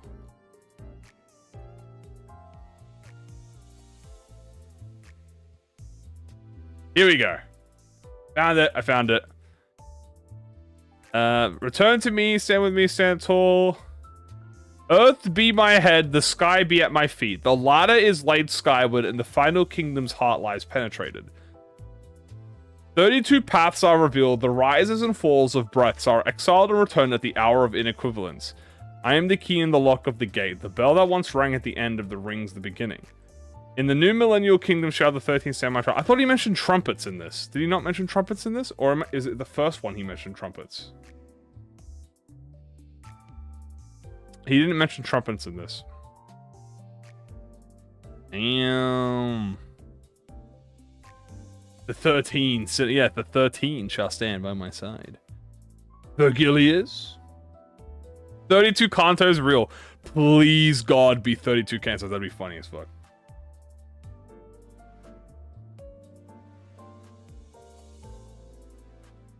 Yeah, I think it's the Blade lineage one. I think you're right. I think he mentions trumpets in the Blade lineage one.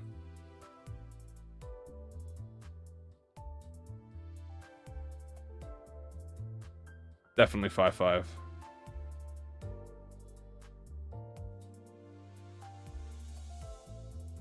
When the fuck does he tweak out in this one? Was Dark... No, it's before Dark Cloud Blade. It's...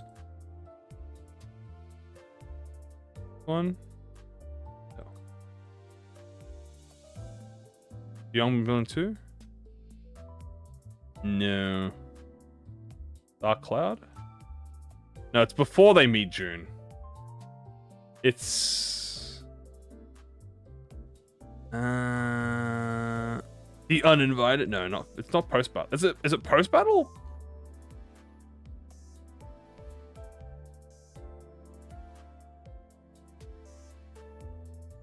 No. I swear it was in the building. Maybe this one.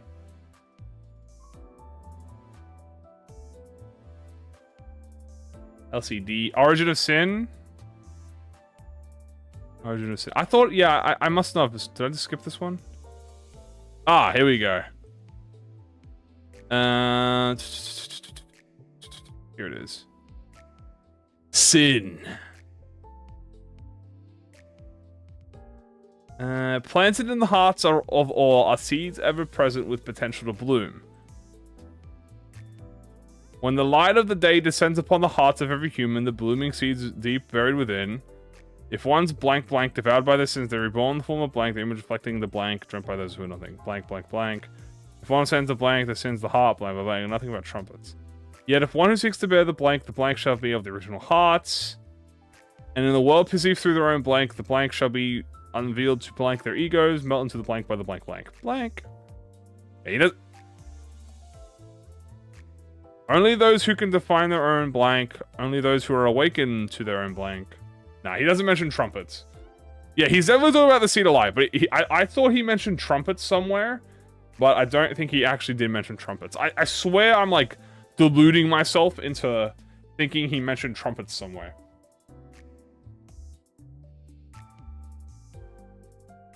But yeah, no, he doesn't mention trumpets. Okay, that's cool, that's fine. Let me start closing these pages.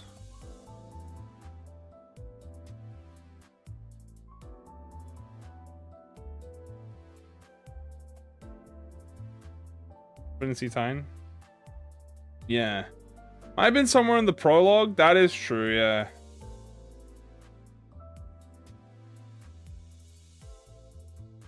The bells that toll and kind of 90 thoughts of trumpets. Ah, okay. Okay, that makes sense. That makes sense. Yeah, this is definitely another Amber event. This would be... Hold on. If they're at WoW tier, that means they're doing Midnights by now. Oh my god, are we gonna get our first Midnight chat? Oh my god, hold on. Hold on. I know what we're gonna get.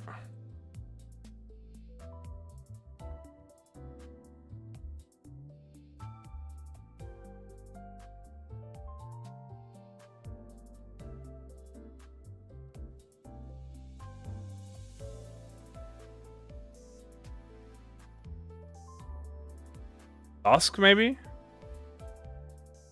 Oh, yeah, because we have, yeah. There's dawn, noon. Now we're at dusk. Yeah. I always forget that dusk exists. I'm not gonna lie to y'all. I'm not gonna lie to y'all. In my head, it goes dawn, noon, and then I just skip dusk, and I just go right to midnight. Oh, I go skip dusk, I go right to midnight. Dusk just does not exist in my brain. So if we're gonna get dusk, which is the food chain we could live, we could continue eating. Is designed to punish players who do not strategically use the facility's terrain or exploit the suppression target animation. Amber Dusk. After a message appears, huge brown worm creatures with teeth at the front and different orange tubes in their body will appear. If it reaches the room, it will begin to birth the worms. The worms in the hallway will attack all targets. I mean, this is still like the easiest, still the one. We got Violet Dawn, Noon Dusk, guys. But there's no Crimson Midnight. I wanted it to be clowns, chat. Can we get clowns? Bam, bam, bam, bam, bam, bam. Bam, bam, bam, bam, bam, bam. There is Dusk, there's Dusk Crimson, but there's no Midnight Crimson. Unfortunately. Look at these goofy little guys. Yeah, no Indigo Midnight. No Crimson Midnight. Why a Midnight? If you want a clown.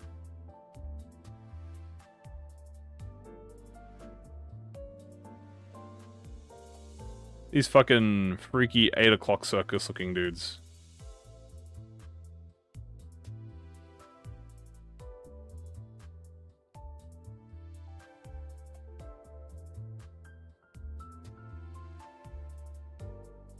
Yummy Dusk.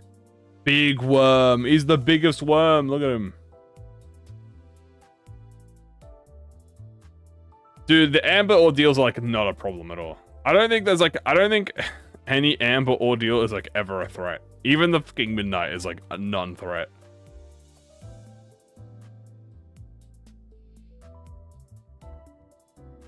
And the strongest side survived. That simply is the story. The current Amber, Dawn, and Dusk were originally parts of Midnight and were spaced out in the Ordeals. Ordeals such as Amber become Bug Midnight, however, the information appears to be fragment. The order has a specific theme, with Amber being food-related. It's annoying, but like, it's not It's not the worst one. The worst one is Violet by a fucking long shot. Dude, if we ever have to do this, chat...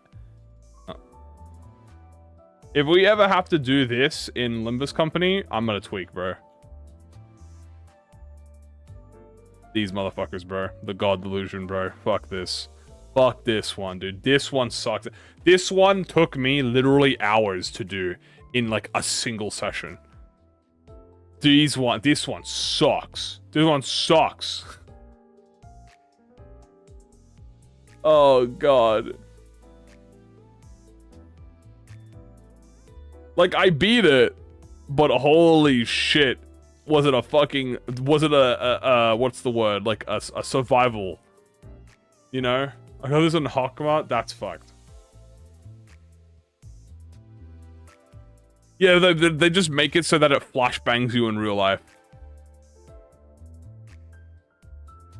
Violet Midnight sounds like hell. Oh, don't worry. It is fucking hell.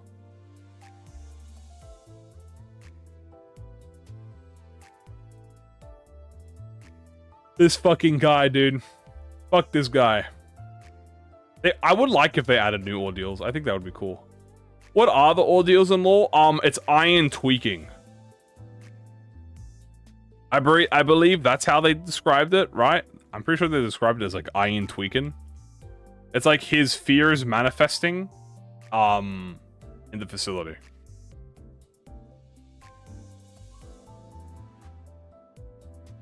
I don't know if they ever explain it. There's also technically more ones that come after.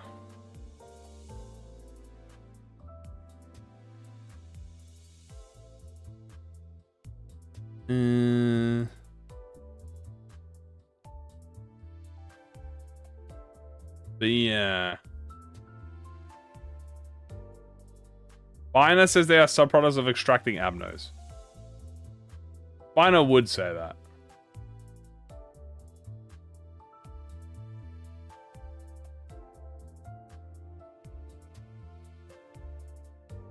You think there's going to be Malkuth suppression? I believe the last Walpurgis, the last Lob story, we were literally going into a core suppression, yeah. I thought it was spillage from the Abnos. I mean, it makes sense if it's... it makes sense if it's spillage from the Abnos. But also, like, there's, like, sweepers and stuff. And, like, the fixers. And it's hard to say if they're actually, like, legit. Like, there's also, like, the white ordeals, which are, like, the red fixer. The white fixer. The black fixer. The pale fixer, which, by the way, this guy is fitted, bro. Holy shit. Then there's the claw. Obviously, we know the claw. And then there's the sweepers, which are indigo.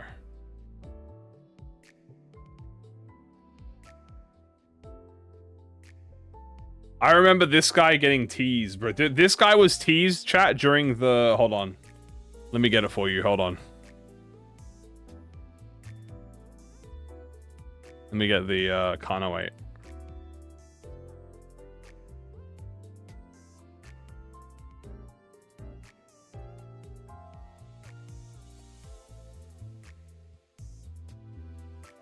There he is. You see him? The pale fixer, bro. He's right here. By the way, these fixers look sick as fuck, by the way. There's claws in LobCorp? Yes, there's claws in LobCorp. This guy right here, bro. That's him. That's literally him, bro. That's literally him. The pale fixer. This person looks sick. This person looks sick. This person's sick. This person looks sick, bro. I want to know who the fuck this is, man. But these are like independent fixers. So like this was described as like independent from like all the faction-based stuff. You have the knights. The rats! The ram, the rats. Look at all of them. I believe this is the Bayou Guards. Why did you make that sound like hell? E.G.O. Different colors? I don't... no, because this guy's red, this is blue. I mean, they could be colors, but I don't think so. I think that's just the style. I think that's just the visual style to make them, like, all unique. Yeah, the Gilean guards. The Gilean frauds, because I don't think they do anything. But, like, that's okay. All the old deals draw from Iron's mind, but they're caused up by the buildup of negative Enconfallen. Okay, yeah, that makes sense, yeah. So they come from his mind, but it's the Enconfallen from the abnormalities that he suppresses. But yeah, the biggest one is the Pale Fixer.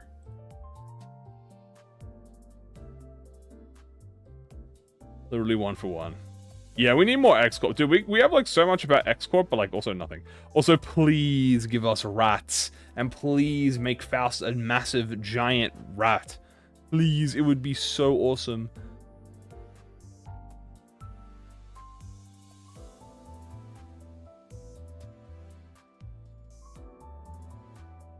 Yeah, dude, lay hang drip right there.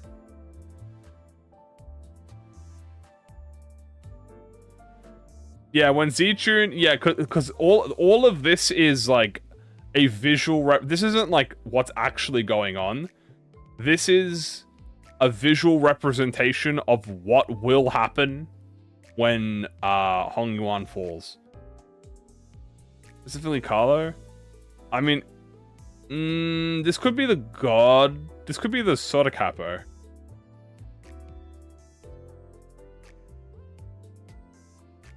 This is probably this is not the Godfather, but this is the Soda Capo, I assume. Fixer might be one of the colors. I mean, I don't think we have any lore on these guys, do we?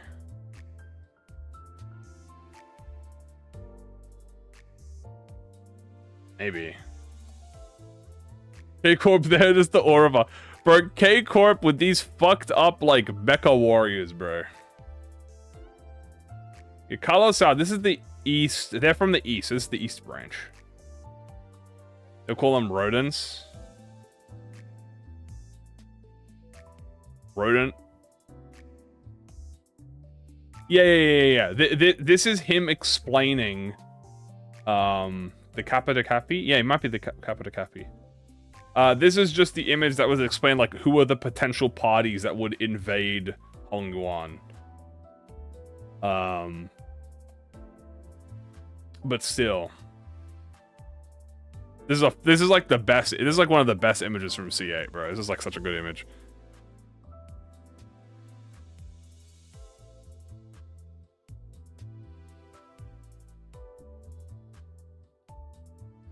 Also, the Y-Fixer is like an angel.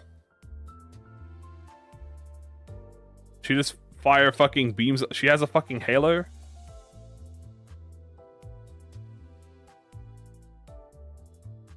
Like, what is this berserk ass type fit that she's wearing? Like, I don't understand it. Do they even have tag text with them? What does CG stand for? CG is like, oh god, was it color grade? Angel with a shotgun. Mang foreshadowing! Holy shit, she has a Mon ring. Might be a relic, yeah. Do they have taglines? I don't think they do have taglines.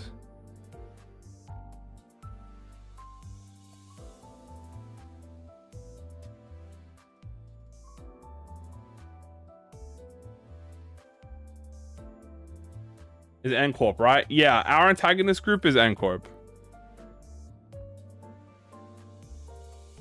The text flavor for clearing the Dusk of Light relates to Library of Ruina. Wait, what?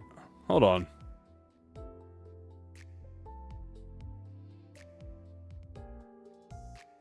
Also, yeah, we have the claws here. The flavor text for clearing the Dusk of Light. Wait, what's the flavor text for clearing the Dusk of Light? So the claw has... No one dares stand against them as long as they exist to tell them this. Obviously, that's the claw. That's simple. But where is the...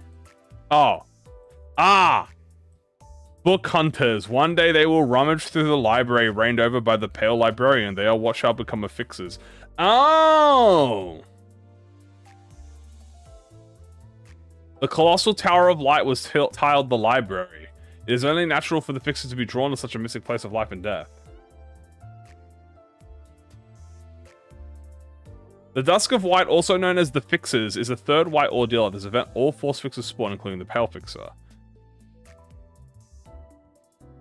So they are...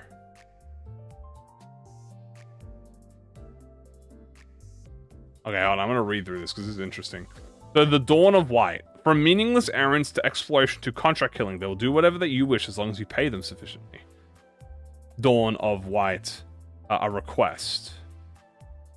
They work in offices, syndicates, and wings. Their tasks vary from banal things to something truly sublime.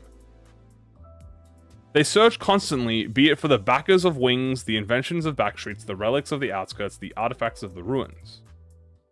As they have always done, they will overcome all that impedes them, weapon in hands. So... how interesting. The Colossal Tower Light was titled The Library. It is natural for the fixer to be drawn. So, what the fuck is the law implication of this then, bro? Holy shit. Book hunters, one day they'll roam to the city. They'll become fixers. To know and manipulate all the secrets of the world. That is the privilege of the head, the eye, and the claws. It is their honor and absolute power. Bro, law people going crazy about this. How is there, like, library references in Lobotomy Corporation? How does that make sense?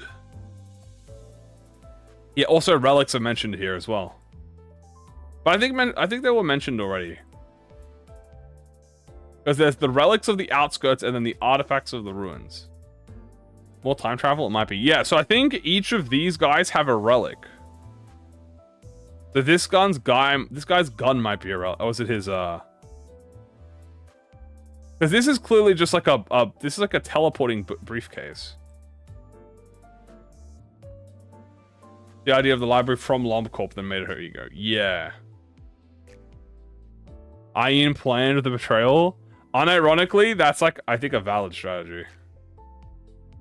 Yeah, Bari is a book. Yeah, in the bad ending of Library of Ruina, she takes over part of the city, and fixers become book hunters, and Bari is a book hunter.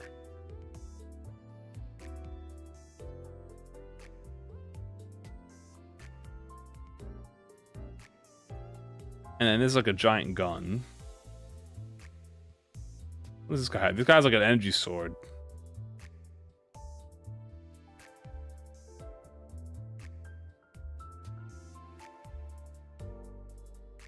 That's why he's kind of chill near the end of Ruina? Maybe. What got announced? Oh yeah, we have Hornet, Queen Bee Assault. We have Auriune and false Aroma Ryoshu with Old Lady. And we have freaking Singing Machine / Harmony Sinclair. Man, it's so good. It's so good to go back through these Lobotomy Corp little like tidbits and just like read over this.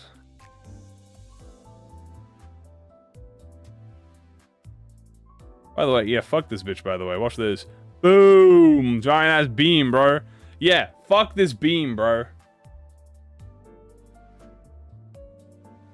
Look at this. Man, what the f do I do about this fucking attack, bro?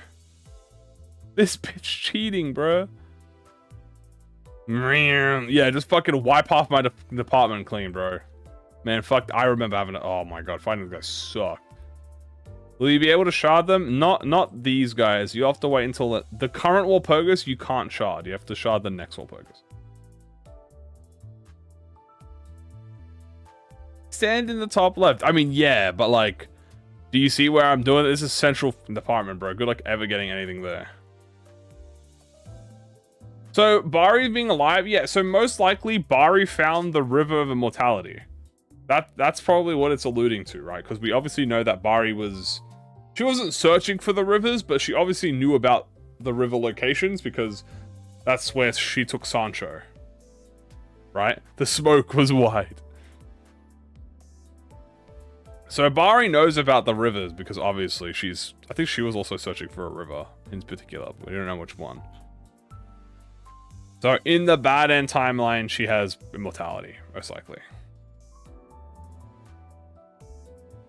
Nice with a 500,000 Walp.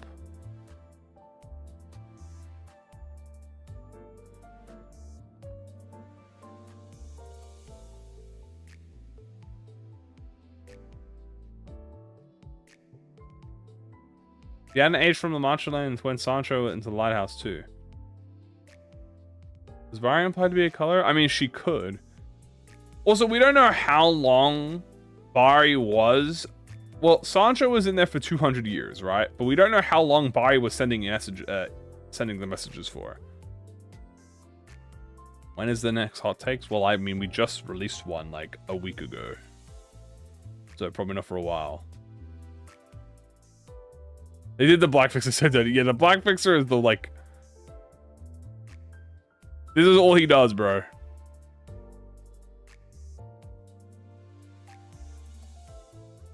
Damn, he's just aura farming. Damn, bro. Don't do it all in one place, bro. Well, he does fuck the Quailoff counter, actually, which really sucks.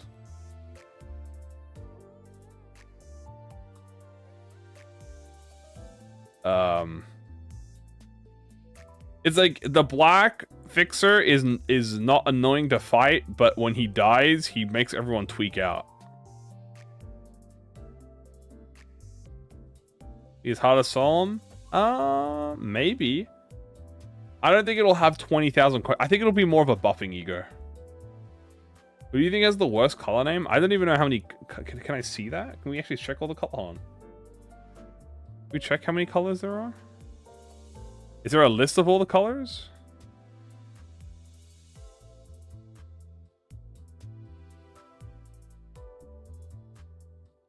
Here we go.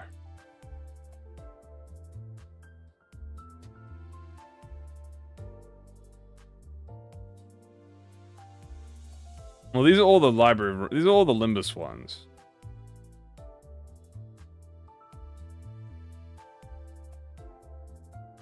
Red Gaze, Yellow Harpoon, Indigo Elder. I mean, Indigo Elder rolls off the tongue really nice. Red Mist is chill. Argyle, of the Blue Reverb, Purple Tear. Who hired them? Great question.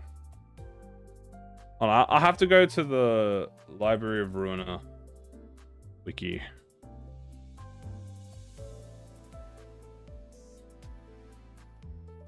There we go. Hello.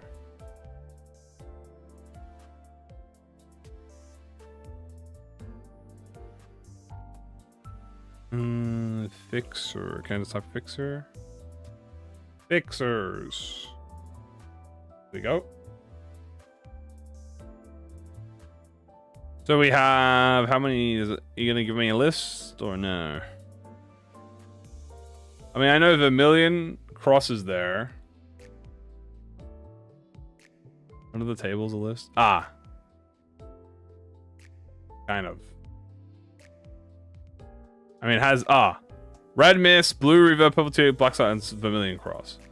I mean, Vermilion Cross is kind of, I don't know. Fade Quillen confirmed. They took it out, so it could be. I mean, Vermilion Cross. I mean, Vermilion Cross does kind of have aura to it. I ain't gonna lie to you.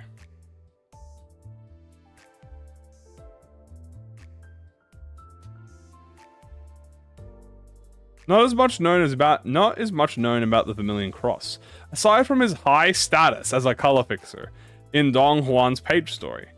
It's noted that he was alive when he was under the employment of the Hana to eliminate the Blue Reverb in his ensemble. However, he fails to do so and dies at their hands. Given his rank in the city and strength as a fixer, his body is taken and revived by Eleanor, which is then used in her reception.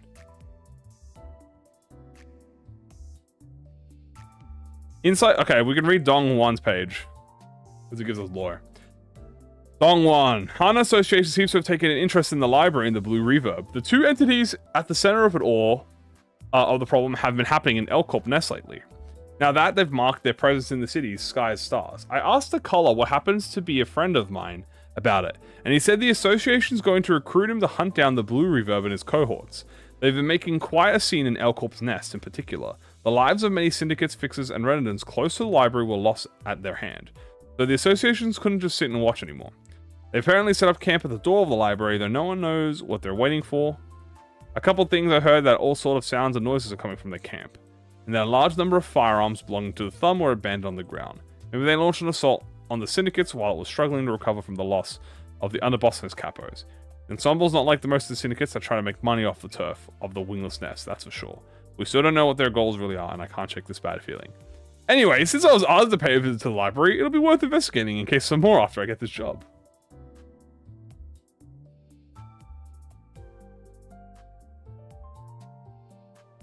I really like that. I really like how he has this whole thing, and then he's like, anyway, I was also asked to visit the library, so I'm going to go do that now.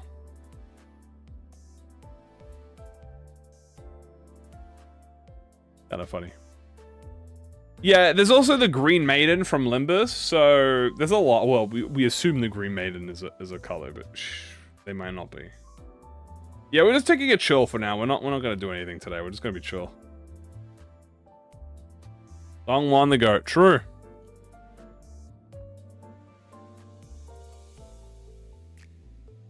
The Grass Maiden, yeah. Today stream low cortisol? Yes.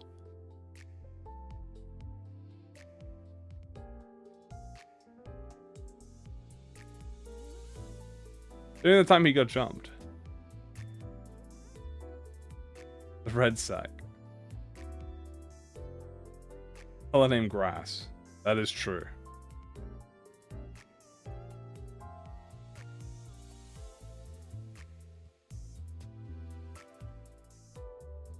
Incomplete.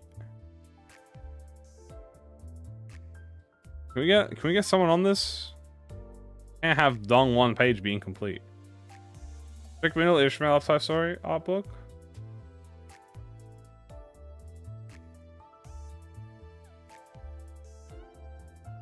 Don't talk about the red sack and the gnome. That is fair. LO Hard getting updates? No, this game's been finished for a while. Look, you be incomplete. Yeah, I don't know.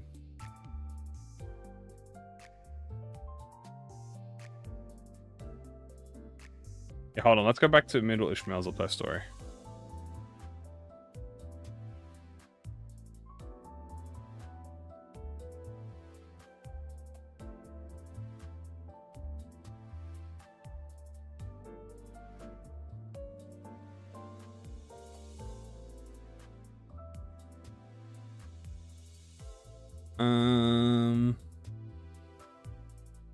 Middle Nurse Father Otis, please. Where does she mention this?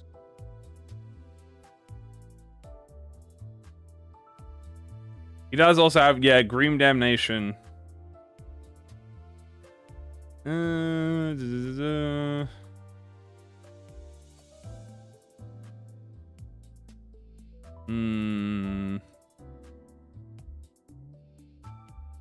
Like the art of the book. What do you mean the art of the book? I'm confused by what you mean. Oh, the art, not the text? Art of the book. Oh, this?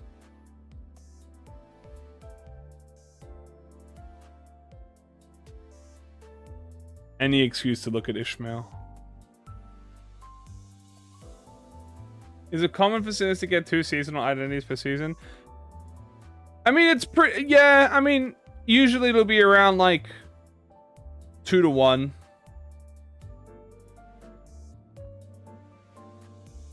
Oh, look at her. She's so cute. Dude, who is this guy? Hold on. Gotta zoom in here. Who the hell is this dude's fit, bro? Damn, yo, check this... Wait, check this fucking dude out, bro. The Silver Gauntlet. Oh my god, wait, you're right. The Silver Gauntlet. Dude, hold up. This guy looks sick, bro. What the fuck? Yo, Kim Ji-hoon. Hey, let me see more of the Silver Gauntlet, bro. This guy kind of And fire, bro. What the fuck? And then there's also someone up here. They got like a peak red hat on, but this is obviously either Korean or not, like, readable.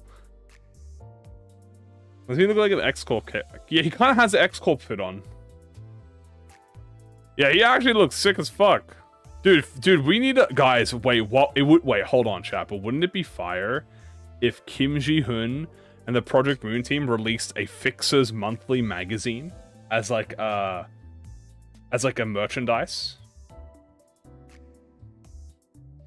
Yeah, they mentioned the Jade Quillen, which we're pretty sure is BQ.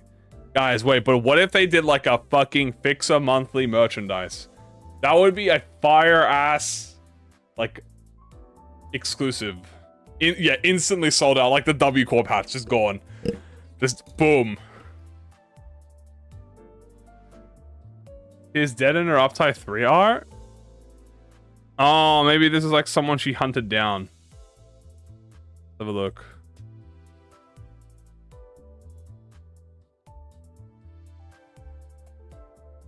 Yeah, she hunted them down. I think that's them in the back here.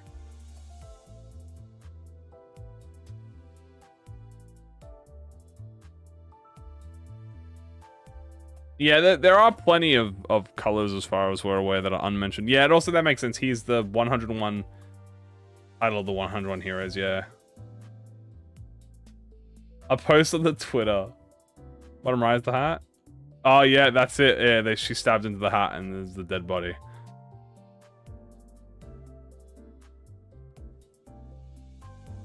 But not sure. I mean, this guy clearly is not a color. He's just a fixer of the month. Walpurgis is which day? Walpurgis is next week.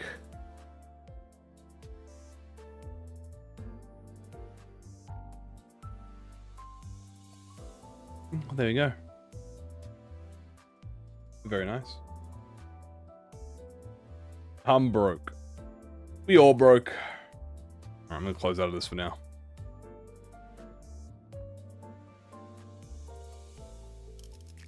Do I have any... Oh god, I was about to say, do I have any thread to up... I actually do have thread. Will I need thread for my... No, I don't need thread. Yeah, you know what? Guys, let us... Y'all want me to... let's do a little thread spinning, shall we? Who can I thread spin, actually? I have enough ego to thread spin one. I can't do Yi Song, and I can't do Dawn.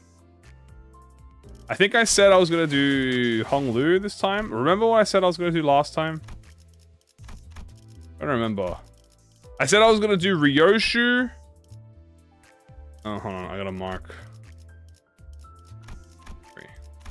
I said I was going to do Hong Lu, Dawn, Heathcliff, or Sinclair. And Otis. I wanted to do Talisman for Dawn, yeah, but I can't do Talisman Dawn because I don't have enough character shards. 100.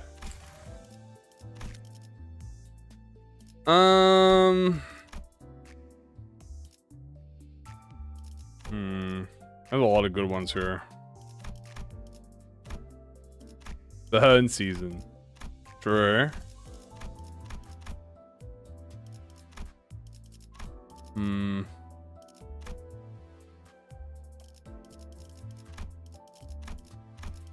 Could do Lantern. Yeah, I might do Lantern. I mean, it would be really funny if I uptie Lantern and then the He comes out. Maybe I don't do Lantern for now. Maybe we do like Ebony Stem or something. It doesn't really do much. I would like for it to do a lot. I mean, yeah, Yu Sunyata is cracked. I think it just gives attack weight. Yeah, it just gives her attack weight. I'd like for the uptie 4 to do something beside attack weight. But I'm not picky. Dim Shred also just does attack weight. Cavernous is good. Could do AEDD, but I think this also is just attack weight. Oh no, it actually buffs the corrosion.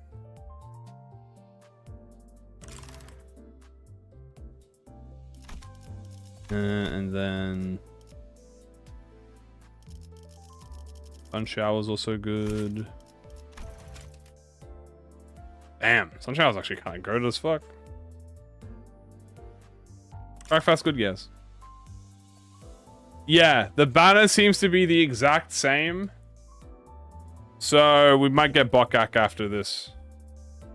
Greg? I already have Greg 4. Hello, what's up? We're just chilling. You know what? I'm just gonna pick something and go with it. What does Rosette do? More defense down, but I don't really use it. And it also has a lot of attack weight. Not the worst, but...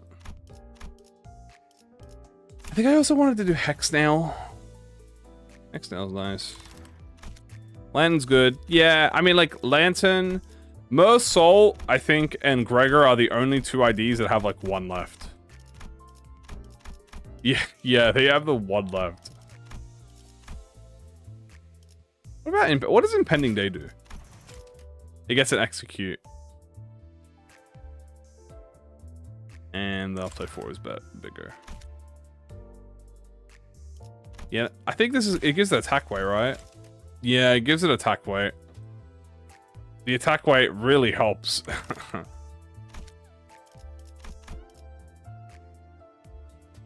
Yeah, I think I might go with Hexnail. Having Curse is really nice. I do like Hexnail. More attack weight, and it's Envy Res, so we can definitely work with this during, like, Envy Res teams. I'll just do Hexnail.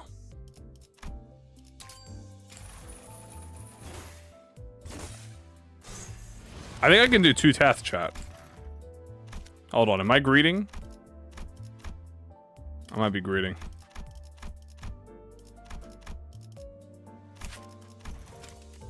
Oh no, I'm 30 thread off. Tomorrow we can do another Teth. Another Teth. Tomorrow we can do a He, actually. I think next I'll do Sun Shower Otis, because, like, look how fucking good Sun Shower Otis is. 7 poise count. 6 sinking. 3 count. 2 attack weight. Rupture on, like, what is this corrosion, bro? Sinking, rupture, poise. That's greed right there. Yeah, I got Blight Obsession. So at the moment, I have all of my all of my WoW and Zane uptime for. These are the only E.G.Os I have left. Hold on. These are the only E.G.Os I have left at uptime at Threadspin 3. 1, 2, 3, 4, 6, 7.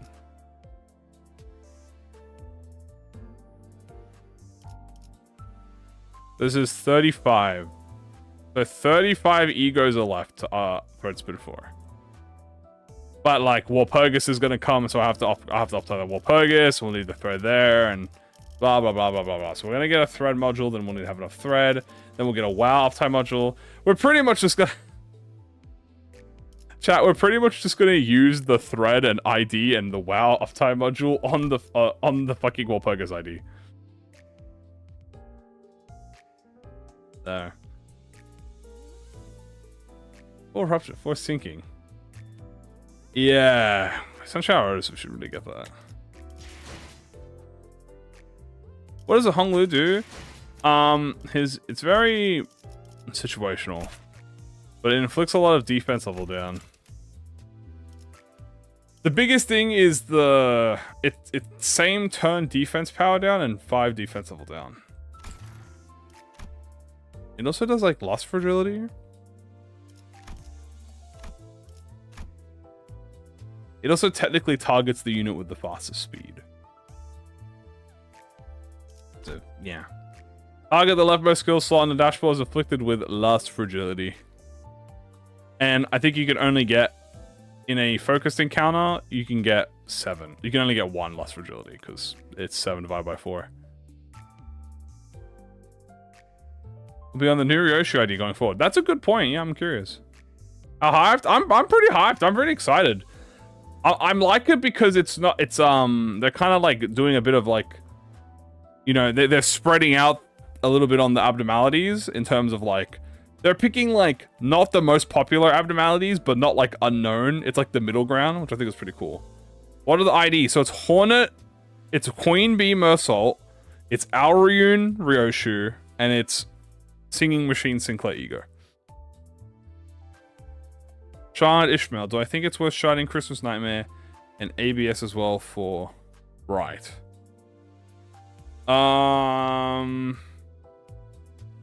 The most important one for Bright is your base E.G.O. To be honest with you. That's all you really need. Base E.G.O. Preferably if you have 100-foot Death Maggot or Bygone Days. Because this is skill 3. So preferably you want 100-foot Death Maggot for Hanafuda Ishmael. Because she is sinking. And whenever you inflict sinking, you'll get a maximum of 3 offense up. So those weapons are still carrying me. Happy to see.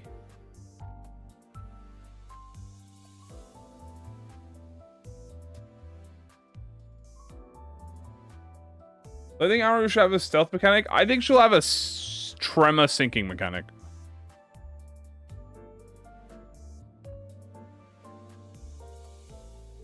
Tremor hemorrhage?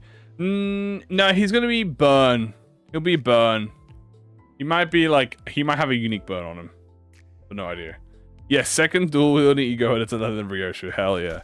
But yeah, this is like, these 3 are the most important because they're Gloom. Also for Bright base E.G.O. or Title Elegy?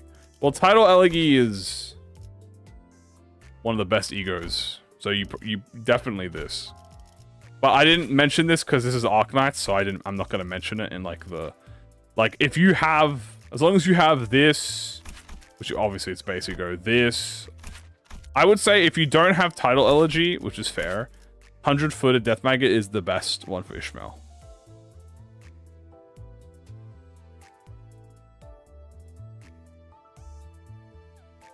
You only really need Gloom Maggots. Yeah, you're not super stressed about the Wrath.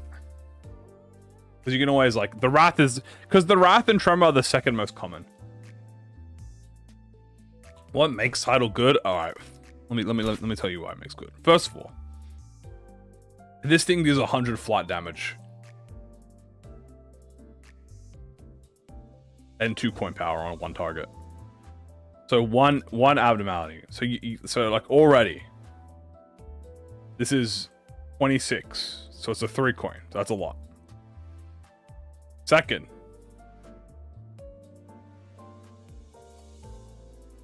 higher than 1 Gloom Resist, you deal another 20% on top of that.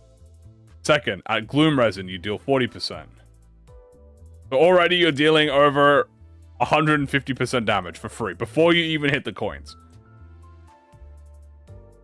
Then, you're like, oh, well, on top of that, if you proc the passive, you also are dealing 11.5% damage. On top of that.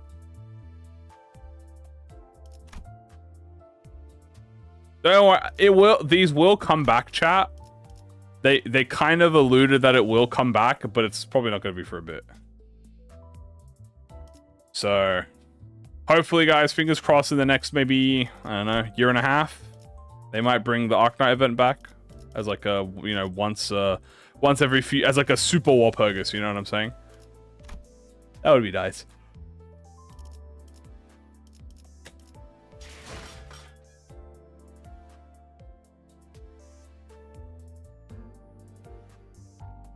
And yeah, guys, look, that's gonna be it for today, guys. I know we didn't really get to play much because we were obviously busy talking about Walpurgis. But that is gonna be it, guys, for the day. Hope you guys are excited. Obviously, guys, as a reminder that the roadmap will be on Friday. Right? The roadmap will be this Friday, and we will be live streaming it. So if you are unsure of when that will happen, just in the Discord, I always mark it. And we'll also have a premiere on YouTube on the day. So yeah, guys, roadmap will be this Friday, and also this Thursday will be the anniversary. So I'll obviously be talking about the anniversary patch, because we also have hard mode, chat. So we have hard mode Thursday, anniversary update, roadmap Friday. Thank you guys for joining. Love you all, appreciate you all. See you all tomorrow for the last day of normal mode. Oh, the last day of normal mode. All right, y'all take care. Have a good one, everyone. Bye-bye.